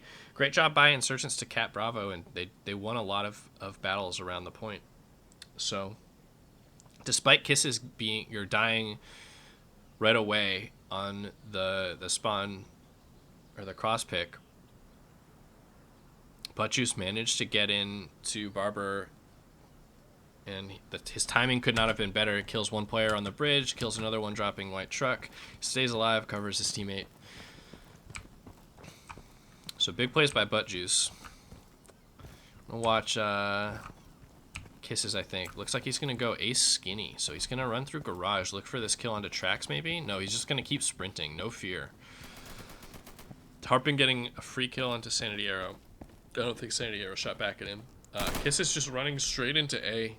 No respect given to security. And nobody on security even adjusted or responded. Both of their A players are just playing in shops, and I don't even think they realized that Kisses got onto A. So he's going to cap it for free, although most of his team is going to die by B. Hot Flag already killed that player, doesn't realize it though, and dies to Philipka. So Insurgents cap A way before security managed to do it, and Kisses is going to be in a great position to either get a flank onto B or to get a spawn camp. Looks like he's going to try to stay alive and get a spawn camp onto these two respawners, while the rest of his team look for some free kills onto B players. Philipka, all the security players staying on B, and several kills go in the way of Insurgents. Kisses actually goes down without a spawn camp to Osseous, who rotated over from Bravo. That's actually a really crucial kill this round. It gives the two respawners from security a chance to get back in the fight. I guess Buttjuice might have seen that player drop. Not entirely sure. B is about 50. A is about 75. It's kind of a hectic round. 45 seconds left. Buttjuice goes down to Murdoch, and Tarpon gets a kill onto Major Laser. Sanity Arrow probably still way too far away from the objectives. And security just get all the kills after the respawn. Kisses could not afford to die without getting any respawn kills there, and the rotate from Osseous from B, despite 3 players capping B for no real reason. Somebody could have pushed off and gotten more forward position, but Osseous gets the huge kill onto Kisses in Lumber, lets his team respawn back into the map, and they get all of the kills. Yeah, both teams have a member from Sanity. There's Philipka on, what is this? Yeah, Bravo team, and Arrow on Echo. It's a bad A skinny nade from Facepalm Tree. Looking for a cross pick, but gives it up too early. Looks like a pretty late connector play from Hotfly. Buttjuice already up the stairs. Nobody to kill, though. He hears this player below him and manages to take out Murdoch. Good use of his ears. Arrow and Major Laser getting huge kills onto Facepalm and Philipka. Tarpon jumping up on the bridge, looking for another kill, but goes down to Buttjuice. Good job, Buttjuice, getting the kill on a Murdoch and Tarpon. But he goes down to Osseous. Good trade from Sanity Arrow, however. And another round. So 5-4, very close game. Echo doing a great job to stay in it. I keep gotta stop saying for one, but I also keep talking a little bit too much. I want to try to be a little bit more concise. Something I've noticed myself doing. I tend to play by play a little bit too much. You guys can see what's happening, but I do want to be clear about what's going on. Anyway, we're gonna watch Sanity Arrow here.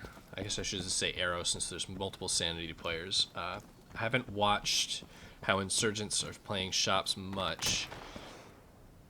He's playing it somewhat slowly, looking for flank plays, and the security player is just running straight up into bridge. Tarpon just knows how Arrow's playing, and in fact it's just straight, no respecting it across the bridge. Great lean peek by Major Laser to take Tarpon out, and to stay alive from the Kebab player shooting across. Looks like Buttjuice is playing a lot slower Charlie side. I wonder if he's going to go through Skinny. Arrow with a nice kill onto Palm Tree, but Philipka trades it out. Buttjuice thinks better of going way too far around to Skinny, and he's going to come to be more directly through Barbershop. B is being capped. It's almost 50%. Insurgents have not started blocking. Buttjuice knows the player's there since he heard him shoot, and he can see him. Gets a nice kill. Murdoch drops down, trying to get the trade kill, but he's too slow. Meanwhile, Laser gets another kill onto Philipka, so Murdoch left alone in a 1v2. B is in his favor, and he is somewhat protected. 75%. Oh, he turns away the last second, doesn't see that player run out of Africa, but he hears this player drop off the bridge, and now he's blocked. So he knows somewhat where both players are. That smoke is probably going to give it away. I think he might have seen it go up in the air. Oh! Murdoch turns just in time to see Buttjuice, and he moves quickly. He gets off the point, though. I wonder if Laser knows. No, I think this smoke is working completely against Laser. He threw it up to try to give himself some cover, but he actually gives Murdoch a way to push up the side of the objective and gives him a lot of cover. Oh, okay. Mocked Konstansoft. I've seen you guys last couple of PUG events. It's good to see new players, new teams, new clans, and all of that. This game is very fun. Anyway, 6-4 half from what was security side, Team Bravo. I would say that normally security side is a little bit, like insurgent side is a little bit more favorable on this map. But it seemed like the security players knew what they were doing, how to cover Barbershop and some of the other flanks. It seemed like a pretty well organized security team, and they managed to pick up 6 rounds. So good start. Looks like Buttjuice has got a huge number of kills, and Tarpon again with 21. Both players playing the flanking roles on their team for that half, getting a lot of free kills, being big nuisances. Looks like Tarpon is going to continue that flanking route. He's going to play Barber side. We'll see if he runs quickly in. Osseous getting the opening kill onto Arrow. Not sure if he was crossing out in the open or what, but another security player pushed out onto the beach. Tarpon looking, he sees that lean peek. Good lean peek from the security player to bait Tarpon. Gets the information. Anyway, Tarpon manages not to be flanked. Security have control of Blue Bridge and get a nice kill onto B, but several kills from Insurgents go down. Anyway, I would like to point out that Murdoch died because he had a suppressor on his gun and it was sticking out around the corner. One of 2 reasons not to use a suppressor. The other being that if you get too close to anything, it drastically increases the length of your gun and you're far more likely to get gun blocked. So the vision that I don't know. It's cool to use a suppressor, but I think it's objectively a bad play, especially as people get better. It doesn't really protect your position as much as you might think. Anyway, pretty spread out strategy from Insurgents. Man, Osseous getting Arrow again. Arrow not really ready. He's running straight down the sidewalk, and Osseous has a pretty easy shot into that position. Anyway, Kiss is not ready for Murdoch to be as far up as he was, and Tarpon getting another kill onto Hotfly makes this a very tough job for security. Laser goes down again to Tarpon, and it's down to just Buttjuice, who was playing somewhat more passively outside of A. As soon as Insurgents touch B, this will be an impossible situation for Buttjuice, and that's it. The clock is ticking at 1:15. This round is over. Buttjuice just looking for some free kills. Alpha now also being capped up, somewhat unnecessarily, but Buttjuice playing so slowly. Gets 1 kill onto Facepalm, drops down onto B, but good communication and reaction from Tarpon to kill him before he can even reposition at all.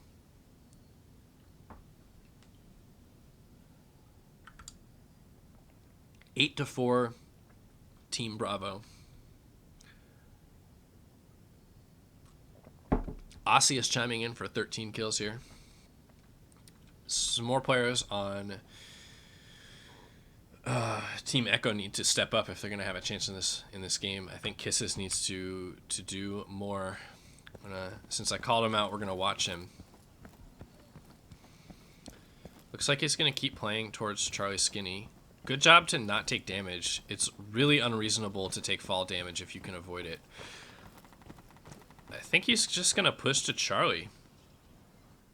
I think he's sensed that insurgents are typically weak outside of Charlie and that he's just going to push, try to get a free kill. Anyway, Butchu's playing somewhat slowly in A Skinny, gets a nice kill on Tarpon, who pushed out of shops. Face palm looking for the Butt Juice to have pushed out, but Butt Juice is instead rotated backwards towards Alpha. Good job. Anyway, Kisses capping C is going to be 50%, while Murdoch and Facepalm look to try to cap A. Meanwhile, Arrow is decapping and recapping Bravo. So most of the map control has gone for security this time. Butt Juice is probably going to get... It seems like he knows Murdoch is up here, and I think he's going to get a free kill in the back. Oh, he starts to run a little bit soon, but does kill Murdoch before he can hear him. Facepalm is going to cap A, but that's okay because Kisses and Sanity Arrow and Butt Juice are all deep looking for spawns. Butt Juice way up here actually can't turn far enough to cap Murdoch or Tarpon, and Murdoch gets another kill. Arrow continuing the spawn camp while Hotfly goes in and touches A. Hotfly's probably going to go down in the back. In fact, he does. Murdoch gets a kill onto Arrow, and it's down to just Laser. So Insurgent's doing a really good job not to die to the spawn camp. In fact, doing trading, and I think Budge's way too aggressive. He should have been just looking for construction. His other teammates were in positions to kill Insurgent players running towards Beach and Charlie side. So I think maybe a little bit better communication on who's watching what. How do we trap them in the spawn? Not quite coordinated enough. And Laser, no time left on the clock, has to go to Alpha or Charlie. Can't even get there. Murdoch's going to kill him anyway. Hey, Warfield, how's it going? It's been a while.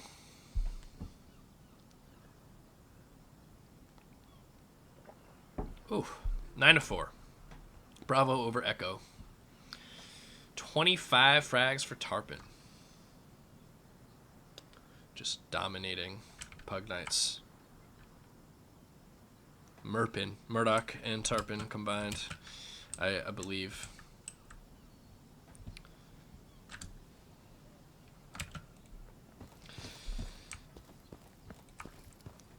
So Kisses did get all the way to Charlie, but Insurgents kind of just, or not Insurgents, Security just kind of botched their spawn camp, and it didn't work out. Tarpon's gonna play somewhat passively from half wall.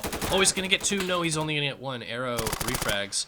Butt Juice and Murdoch trading as well, and Osseous getting another refrag. So lots of good trade kills there, and it ends up in favor of Insurgents, who got the first and last of those kills. So multiple Insurgent players capping A. Facepalm is getting too aggressive towards Bravo. His teammate's on A. He should just cover his teammate. This is very unnecessary to go to Bravo. But security players seem unsure of what to do. Osseous kills Hotfly from the bridge. Arrow is going to run to Alpha, or Charlie, excuse me. This is really the only way for his team to get back in the round, but it is far too late. Alpha's been capped. The two respawners are going to be to Charlie well before the Charlie is capped. Anyway, I think Arrow's going to get this first kill. Nope, Tarpon right peeks, gets the angle, gets the kill before Arrow can get a bullet off. 10-4, Bravo over Echo.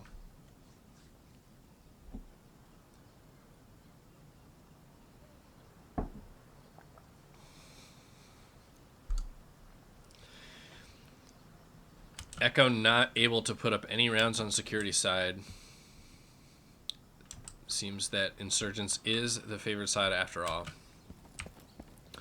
Facepalm with a forward spawn. Looks like he's going to pistol rush. We'll see where he takes it. If I were him, I would take it straight into shops. He's not going to run quite the fastest way. I think if you jump over the car, it's a little bit faster anyway. He's going to peek out this doorway, which beats any players running around that corner into top stairs. But Butt Juice is playing the other side of the map. They played more passively into Alpha.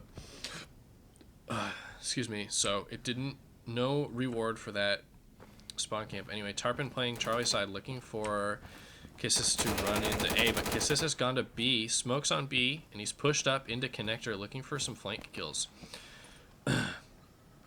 Feels like a nade landed somewhere. Anyway, multiple kills from Insurgents coming out. Facepalm with another kill onto Major Laser. The flank was not protected well enough, and 4 Insurgent players alive all around B, capping it up to just 1 security player. His only play, go to Charlie again, but same story as last round. Bravo will be capped well before he can cap Charlie, and there are multiple players swarming him. Osseous actually could have gotten off the objective for a second. Kisses looks the right way, but Tarpon again with the nice prediction, and that's it. Bravo takes it 11-4. That, I think that's the final. I think that Team Bravo are now your victors.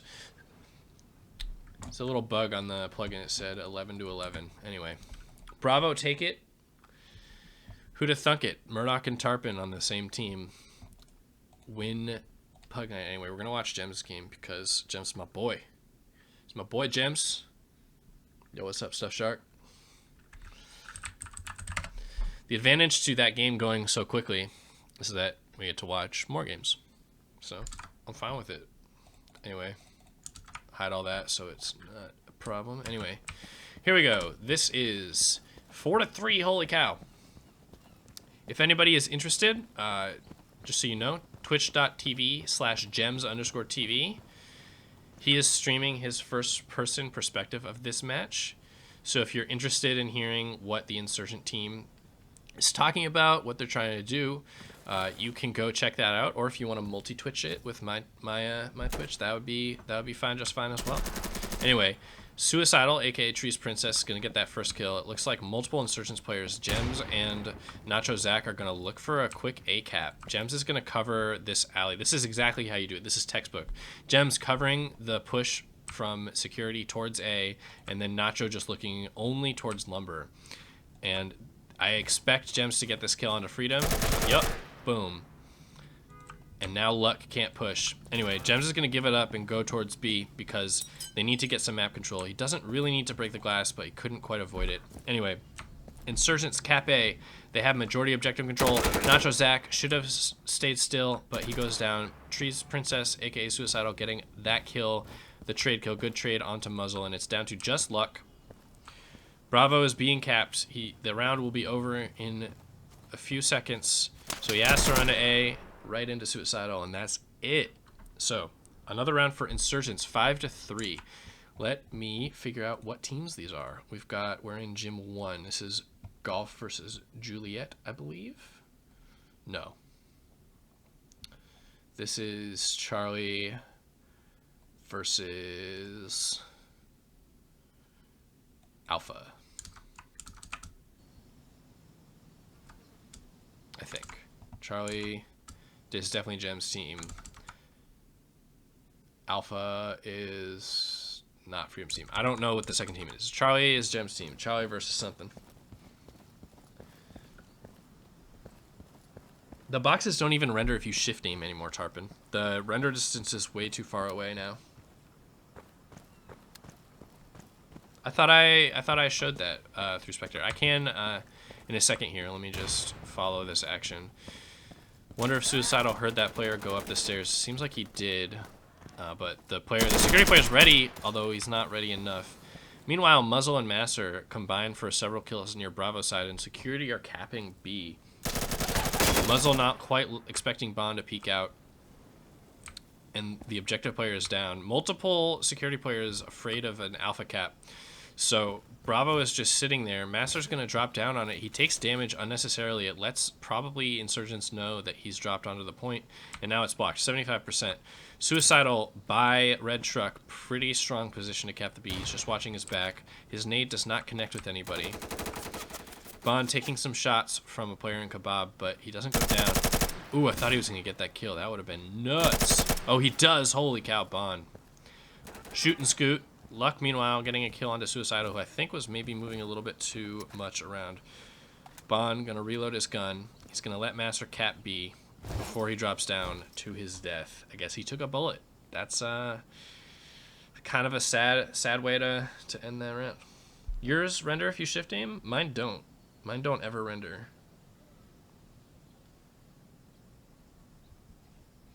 Man, I love me some Bond. It's been a while. Lots of old school players coming out of the woodwork today. All right, so we've got one team is Charlie team. I'm gonna do Charlie.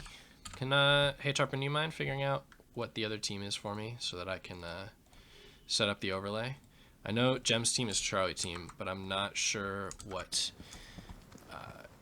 Luck, Chapo, Freedom's team, Master's team is. Alright, we're going to see if anyone's cross-picking. Looks like Bond might be going for a cross-pick. He's going to slide out here. It's a lot harder to control your spray if you're crouching rather than proning, but Masser waits for it and then runs into Barber at a direct way. So, security, keep Barber control. Looks like Zoltan's going to play Charlie very slowly and passively. Gems, meanwhile, smoke and push across B. Eats a flashbang, and so he's going to think better of pushing too far. He's going to sit by this helicopter. Multiple insurgents on the point. Muzzle peeks out too far and Gems caps him in the head. Chapo, meanwhile, takes out Suicidal somewhere near A. Looks like Gems should have been able to see that player on the bridge, but he doesn't quite catch Master's head. So he goes down. Bravo was captured by Nacho Zach before Master could drop down on the point, however. So Insurgents got a nice respawn. Bond, meanwhile, is going to trade Nacho out and Freedom. Oh, God. I have to figure out how I'm going to say that next time. Anyway, Bond gets the kill. Security trying to cap B. Chapo overwatching on his teammate on concrete. Does not look like Chapo saw the player in connector. He's going to peek out, get that kill. It might have been called out to him by a teammate spectating. Luck needs to watch his back, but he's too worried about staying on the point, and he goes down to Gems, who had just respawned, and now it's down just to Chapo. 1 minute left on the clock.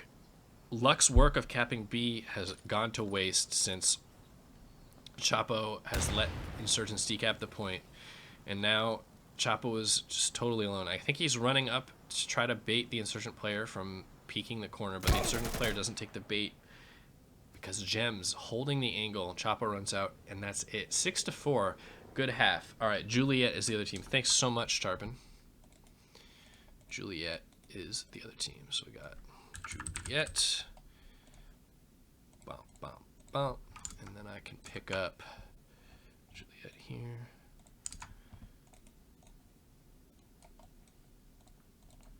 Boom. My boy, Blue. Thanks, Tarpon. I will, when I figure out how to do, when I get my Twitch bot working perfectly and it is linked into my OBS for this overlay thing, so I'm not using the terrible Discord system, you will actually have the power to change which channels are displaying as a mod, I think. So I will actually I could really use the assistance at that point. But I got to finish working on that. That's a secret. Secret. Don't tell anybody. Anyway, 6-4, new half. We'll see how security managed to play this. I think Insurgent's side is favored, so we'll see if this team, Gems' team, manages to play it very well. Looks like they all went Alpha side. Probably means that Bond's going to cross Blue Bridge. Yeah, it looks like he's going to cross at least somewhat across Blue Bridge, slide a couple of times, jump to look at that player, and gets the kill onto Chapo. And then he's going to peek out immediately and get another kill onto Luck. Bond is nuts. Dude hasn't lost a step. Master peeking out. I guess he couldn't see the head onto that player, but Suicidal gets a kill in shops, and Insurgents got nothing. Master stuck in Africa, worried about his shops flank. There's a smoke, he can't even peek out, and Muzzle sniping got nothing that round. So he's going to run to A. This is likely their only way back in the round. Suicidal should probably consider that and move back. It's his job. He was the A player. He got a nice flank kill, and he should go back, but he is not, and Alpha is being capped. So Nacho Zach, actually the first person to react. He does get on the point, realizes that Muzzle's not there, probably calls it out. Suicidal is ready for it, gets the kill onto Muzzle, and Master is stuck crawling across the bridge. Somehow gets the kill on Zoltan, and is going to wait for this player. Might get the kill onto Princess. He does get the kill. Princess Suicidal. Is he going to get another one? Oh my, he gets a third onto Nacho Zach. Master actually an opportunity to clutch this round out. He was somewhat boxed in, but now he has an avenue to escape Bond up in top Africa. I think that dead body might be a problem. Oh, he's going to run across. He reacts, but he shoots against the wall, and Master gets the kill. It's a 1v1 Gems. is going to be furious at his team for dying here. Oh, and he shoots too. He had the lineup, but Master ran around the wall quickly, and Master's going to run all the way around to Alpha. 25 seconds left. Master needs to touch a point. Right now, if he doesn't touch A, Security are going to win. And Gems is committed to defending. There's no way he can run to Charlie. So Alpha, he's on Alpha. Gems has to kill him. This is crazy. Gems just pre-firing the angle. He wants to reposition. Master peeks out afterwards. And Master peeks way out and gets the kill. Oh my Master. 1v5. Clutch. That should never, ever in a million years happen. And I know for a fact that Gems is raging on his stream. If anyone wants to see that, click quickly twitch.tv/Gems_TV. Gems is a very deliberate, meticulous player, and like me, has no forgiveness for that level of just failure. You have 5 people alive.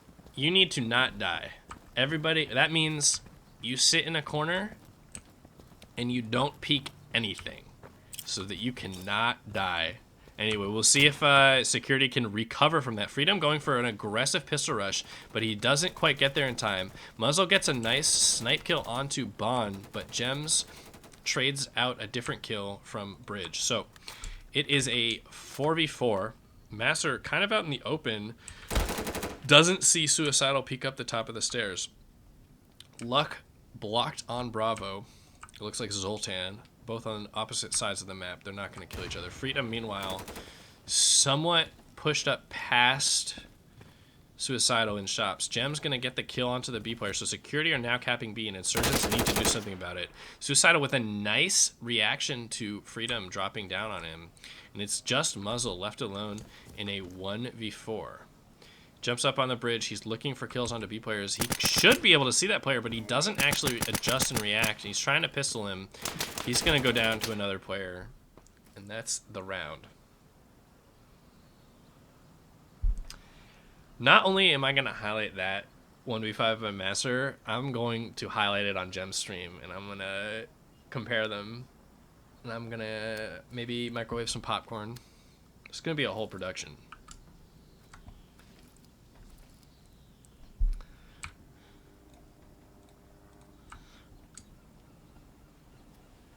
Seven to 5. So, despite the failure of Security, they manage to adjust. They don't let it get to them. They get the next round. They're back on track. Suicidal has good tastes on snakes. Can dig it. I can dig it. Anyway. Looks like maybe an alpha play out of Insurgents. Many players. We got one going, Muzzle going skinny side pretty quickly. He's going to throw a flash into Courtyard. But Suicidal has already gone down to Freedom, who is aggressively peeking out. Now Freedom looking for a kill onto the bridge player. Doesn't see anybody, but Muzzle getting another kill onto an Alpha defender. So Alpha being capped. Muzzle kind of fails his jump. That's too bad because that's a great position to defend from. Meanwhile, Zoltan and Gems pull it back for Security. I guess Freedom can't quite see this player, nor can he see the bridge player. Gems peeking out from top of Kebab gets a kill onto Luck, and his Security are capping B, but they're going to cap it far after Insurgents cap A. Bond, however, snuck all the way through and is now in a great position to go for a spawn camp. He can't decide exactly where he wants to sit, so he's going to pick this corner. We'll see if any of the Insurgent players predict the weird left corner. Bond waits for a second, and then does get killed both onto Luck and onto Master. Zoltan and Gems chime in with a cap and a kill apiece, and it's down to just Freedom running towards Alpha, which is actually an Insurgent point, so it doesn't really help him much. He kills Gems, but he's alone as Bond gets yet another spawn camp kill. So, unlike Kisses in the last game, Bond just annihilates Insurgents out of spawn. And Freedom is screwed because he already controls Alpha. He can't cap his team in by capping this point. Even if he gets this kill on this player, which he should, I think you can shoot through that, but he doesn't actually try. Suicidal's just going to give it up. It doesn't really matter. Charlie's being capped. Freedom's got to kill Suicidal. Wise choice by Suicidal to back off, but I think he might have been out of ammo. Anyway, Freedom's gonna run to B. He sprays wildly at the connector, doesn't manage to connect on any bullets, and Nacho, Zach, and Bond both gonna set up towards Africa's side. They're gonna converge on B. They're blocked. Nacho, Zach. Oh, that's Bond actually trying to get to Red Cubby. Freedom turns around and kills Gems. Almost a hero play, but Zoltan in the end gets the kill from connector. Yeah, you do actually have to aim to wallbang through the paper, but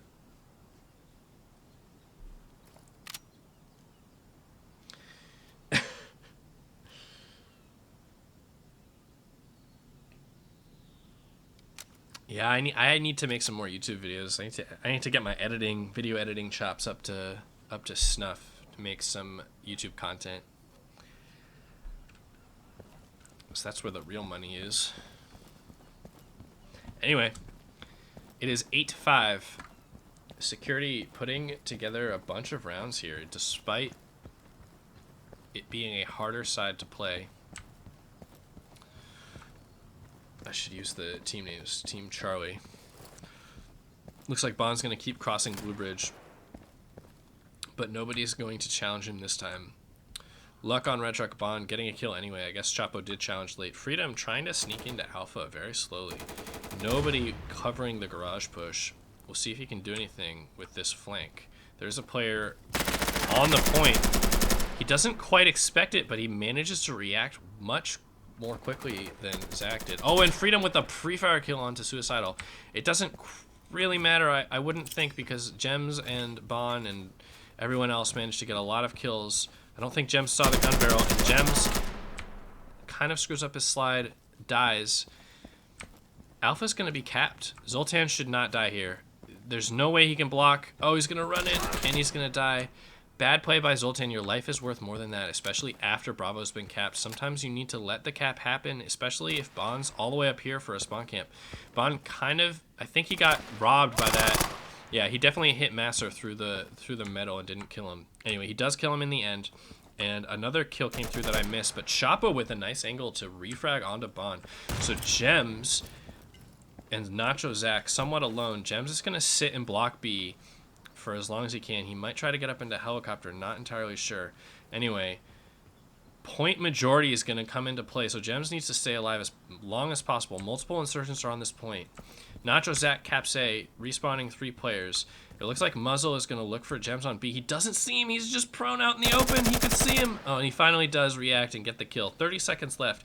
B is going to go for insurgents. Muzzle gets another kill onto Suicidal, running out in the open after spawn. Nacho Zach does get on B, though, to block. He misses his opportunity to kill Muzzle, dropping down from Blue Bridge. Muzzle just kind of running out in the open for no reason. Bond getting a kill on him. Nacho Zach needs to be very careful. He's somewhat exposed through these crates. Bond, however, jumping up and getting a kill onto Luck, but Chapo finds Nacho Zach on the point. No time left. Jump. Blah, blah, blah. Bond can't jump up and drop down fast enough. So even though he got 5 kills, Security lose that round to objective control. Nacho Zach needed to play more passively, more safe on the point. He was a little bit too exposed, peeking out behind that box, and he died.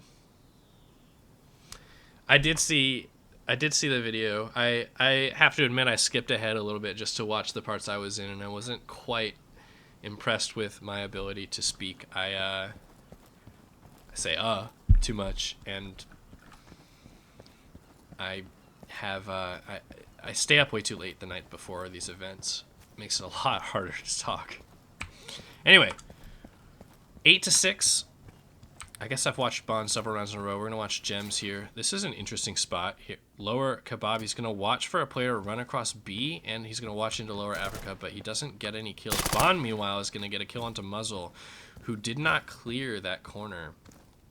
So, free kill for Bond. Chapo is going to play it somewhat slow, looking for another kill. Gems gets a spam kill onto Master in Top Africa. I don't think Gems knows he got that kill. Bond, however, goes down to Chapo. B goes for free to Insurgents, though. there's 4 security players alive, and nobody took the opportunity or responsibility of decapping blocking B. So that's a pretty big mistake, and they all kind of bunched up, and now they're paying for it. Zoltan, Chapo gets Nacho Zach, Zoltan going down to another player, and Suicidal's alone in an impossible 1v5.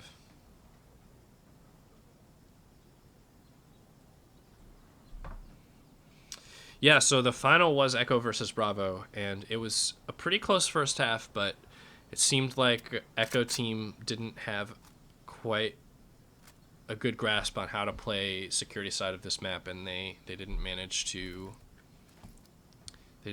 put up much of a fight on the second half.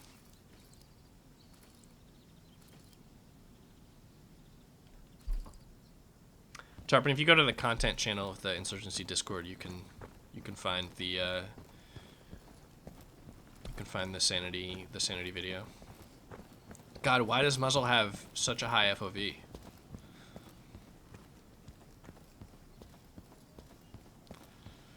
Gotta go fast, I gotta go fast, I gotta go fast, I gotta go fast, I gotta go fast. Anyway, he's gonna flash into a courtyard. Whoever threw the counter flash from security side was far too low and off to the side. You really want to throw that one up in the air. Had that been a good one, Muzzle would have been full blind. Anyway, first 2 kills go for security. Gems picking up Luck and Bond picking up Chapo, but Freedom kills Suicidal and Nacho Zach, so the A defense is gone, and that is a huge game. So security very decisively win Bravo, and Gems, nice shot from Freedom. Get the headshot onto Gems. Anyway, Alpha is going to go for Insurgents, but security cap far earlier. Zoltan is probably going to run to his death here. As much as I appreciate a guy who's going to play the objectives and is willing to just run on and die, as much as I appreciate that, you got to be smarter. Your life is worth more than the half a second you get to block the point. Anyway, Bond might try to jump out one of these windows. No, he's just going to pick this far right one and look for a spawn camp, but it looks like... Ooh, Chapo might go down. We'll see if Chapo... Oh, just a split second that Bond could have seen him. Anyway, Bond gets... Oh, Bond does get 2 kills. He gets a kill onto Master and onto Chapo. Gems, meanwhile, picking up Muzzle somewhere around Bravo. Alpha about 75 for security, and they're capping it again. Gems, nice kill onto Freedom, crossing Blue Bridge, or Yellow Bridge, excuse me. I don't think he knows he got the kill. Anyway, Alpha goes for security. It's a 1v5. Bravo is being blocked. Where is this player? Luck. He is prone by Red Truck very safely, and Nacho Zach drops down and gets the Batman kill to end the round. 9-7. Charlie back on the winning ways.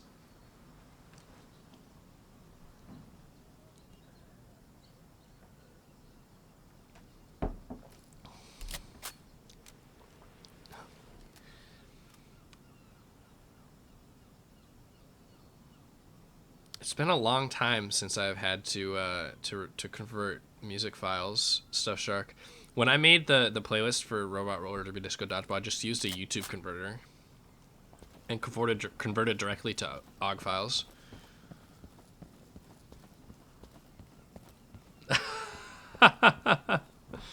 Oh, an Assassin's Creed kill? Not a Batman kill? I'm Batman.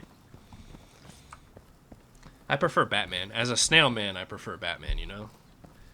We're 2 of a kind, right? Me and Batman. Anyway, Freedom gets the first kill onto Gems, but goes down to Suicidal for a quick refrag. Zoltan gonna get on and block B. Looks like Luck is going to cap up with Muzzle. 2 Insurgent players on the point. This can be a pretty good strategy. You can cap it all the way up and then look for the kill. It makes the security blocks this guy Zoltan's life a lot harder. But Luck goes down and Muzzle gets off the point for a split second. So that plan's out the window. Muzzle throwing a quick flash up in the air to try to reposition himself. He doesn't. Oh, he does see Zoltan. Gets the kill, but Suicidal gets the trade. And Suicidal gets on the point. So good objective play from both teams. Chapo taking a little bit too long to do any flank since he's been losing so decisively to Bond most rounds. I think he might get this kill, but at the expense of the Bravo cap. Nope, he doesn't even get it. Bond, in the darkness of the corner, gets the kill.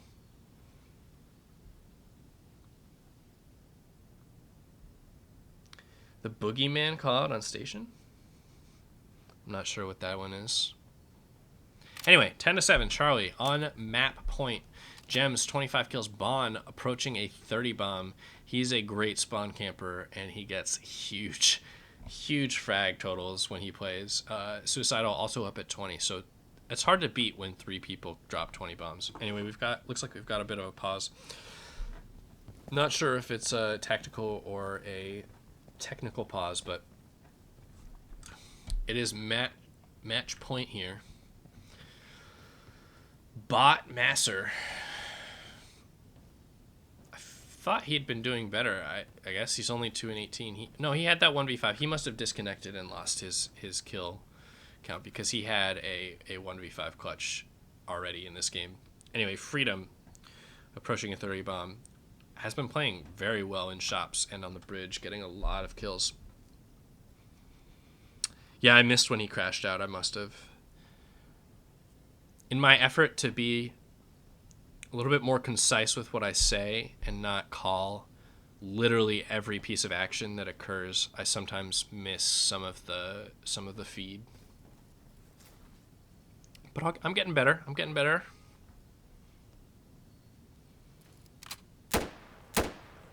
So near the sandbags on station.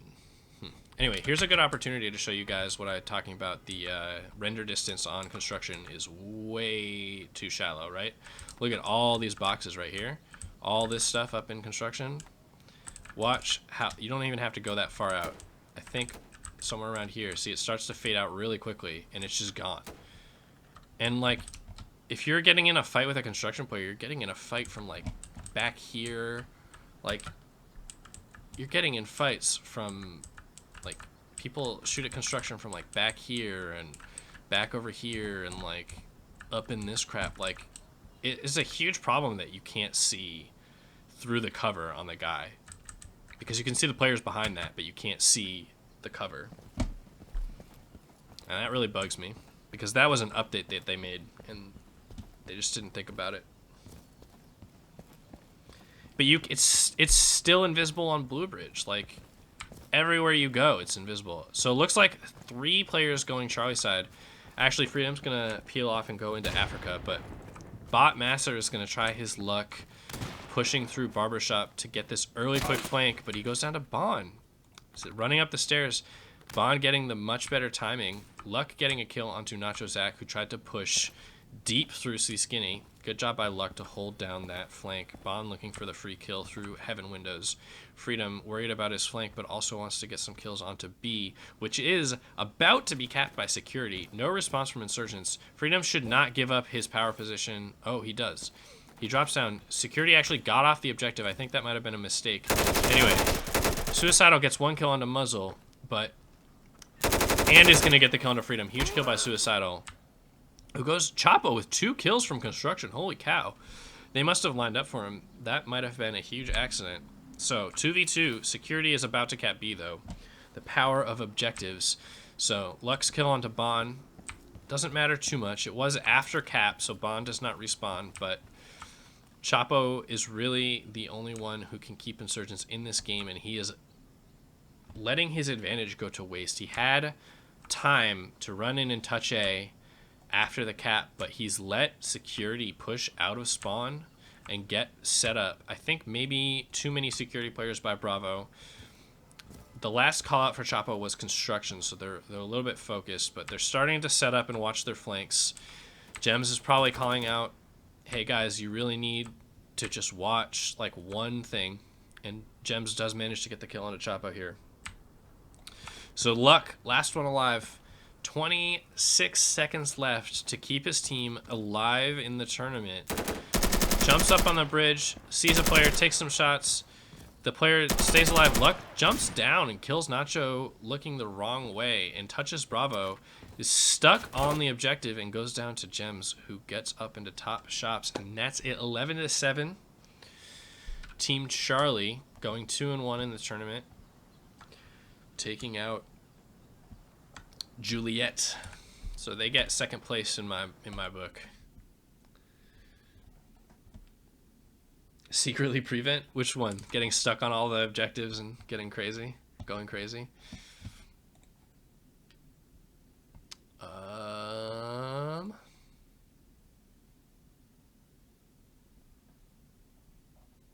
Anyway, we'll see if there's another game still going on. That might be it, though, since some of the teams were disbanded. It looks like Gym 2, yeah, it looks like most of the games are over.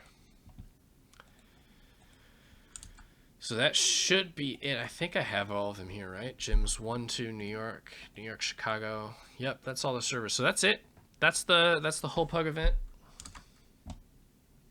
Oh, the hip firing. Yeah, sure. I feel you. He had him totally lined up perfectly. Anyway, congratulations to Bravo Team, to Tarpon and Murdoch and Osseous and Filipka. One player I'm forgetting. Facepalm was at the end, but there was somebody else at the beginning as well. So congratulations to that team, Bravo Team, for taking the victory. I'm not doing too bad, so I might play a PUG before I go get some food for dinner, if people are around. I want to jump in. We'll see. We'll see what's going on shortly. But that's it for the PUG event. Thanks so much for coming out and watching. Sticking through my tired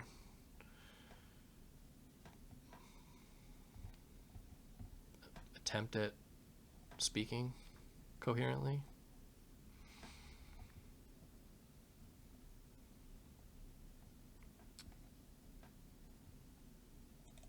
So I think that's it.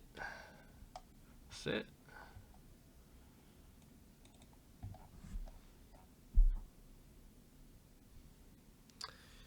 They're advertising Fractal Josh and Jay-Z 2 cents. I mean, they need to advertise those people. I've never heard of them.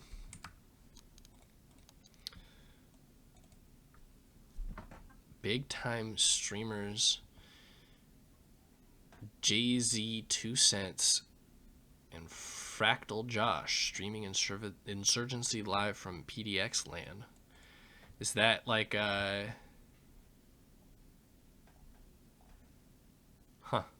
I think it's funny. I think this little Twitch broadcast window that shows up on the homepage, I think this counts as a channel view, because when NWI hosted me and it was on this page, they had a gym PUG event thing, and my channel was briefly on. Like Cherry's was at first, and then mine at one point. My viewer, like people, unique visitors to my channel jumped up like 20,000, but the actual number of viewers I got didn't actually go up that high.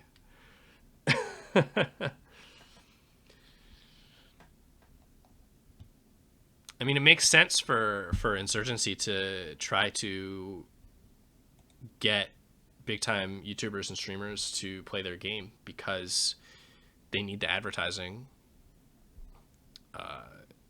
Especially with Sandstorm coming out, I expect that they would benefit greatly from a big advertising campaign.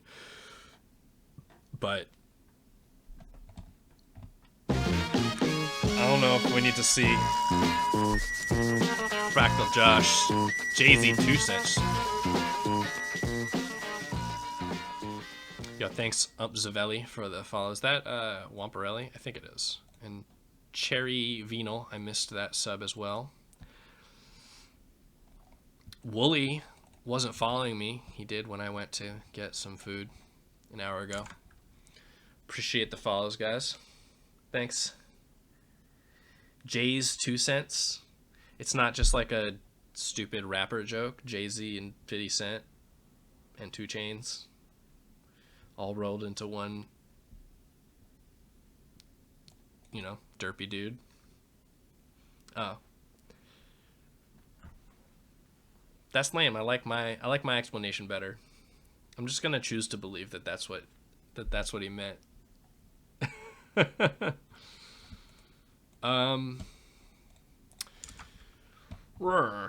So I don't think, it seems like people have just all disconnected and there's not PUGs happening.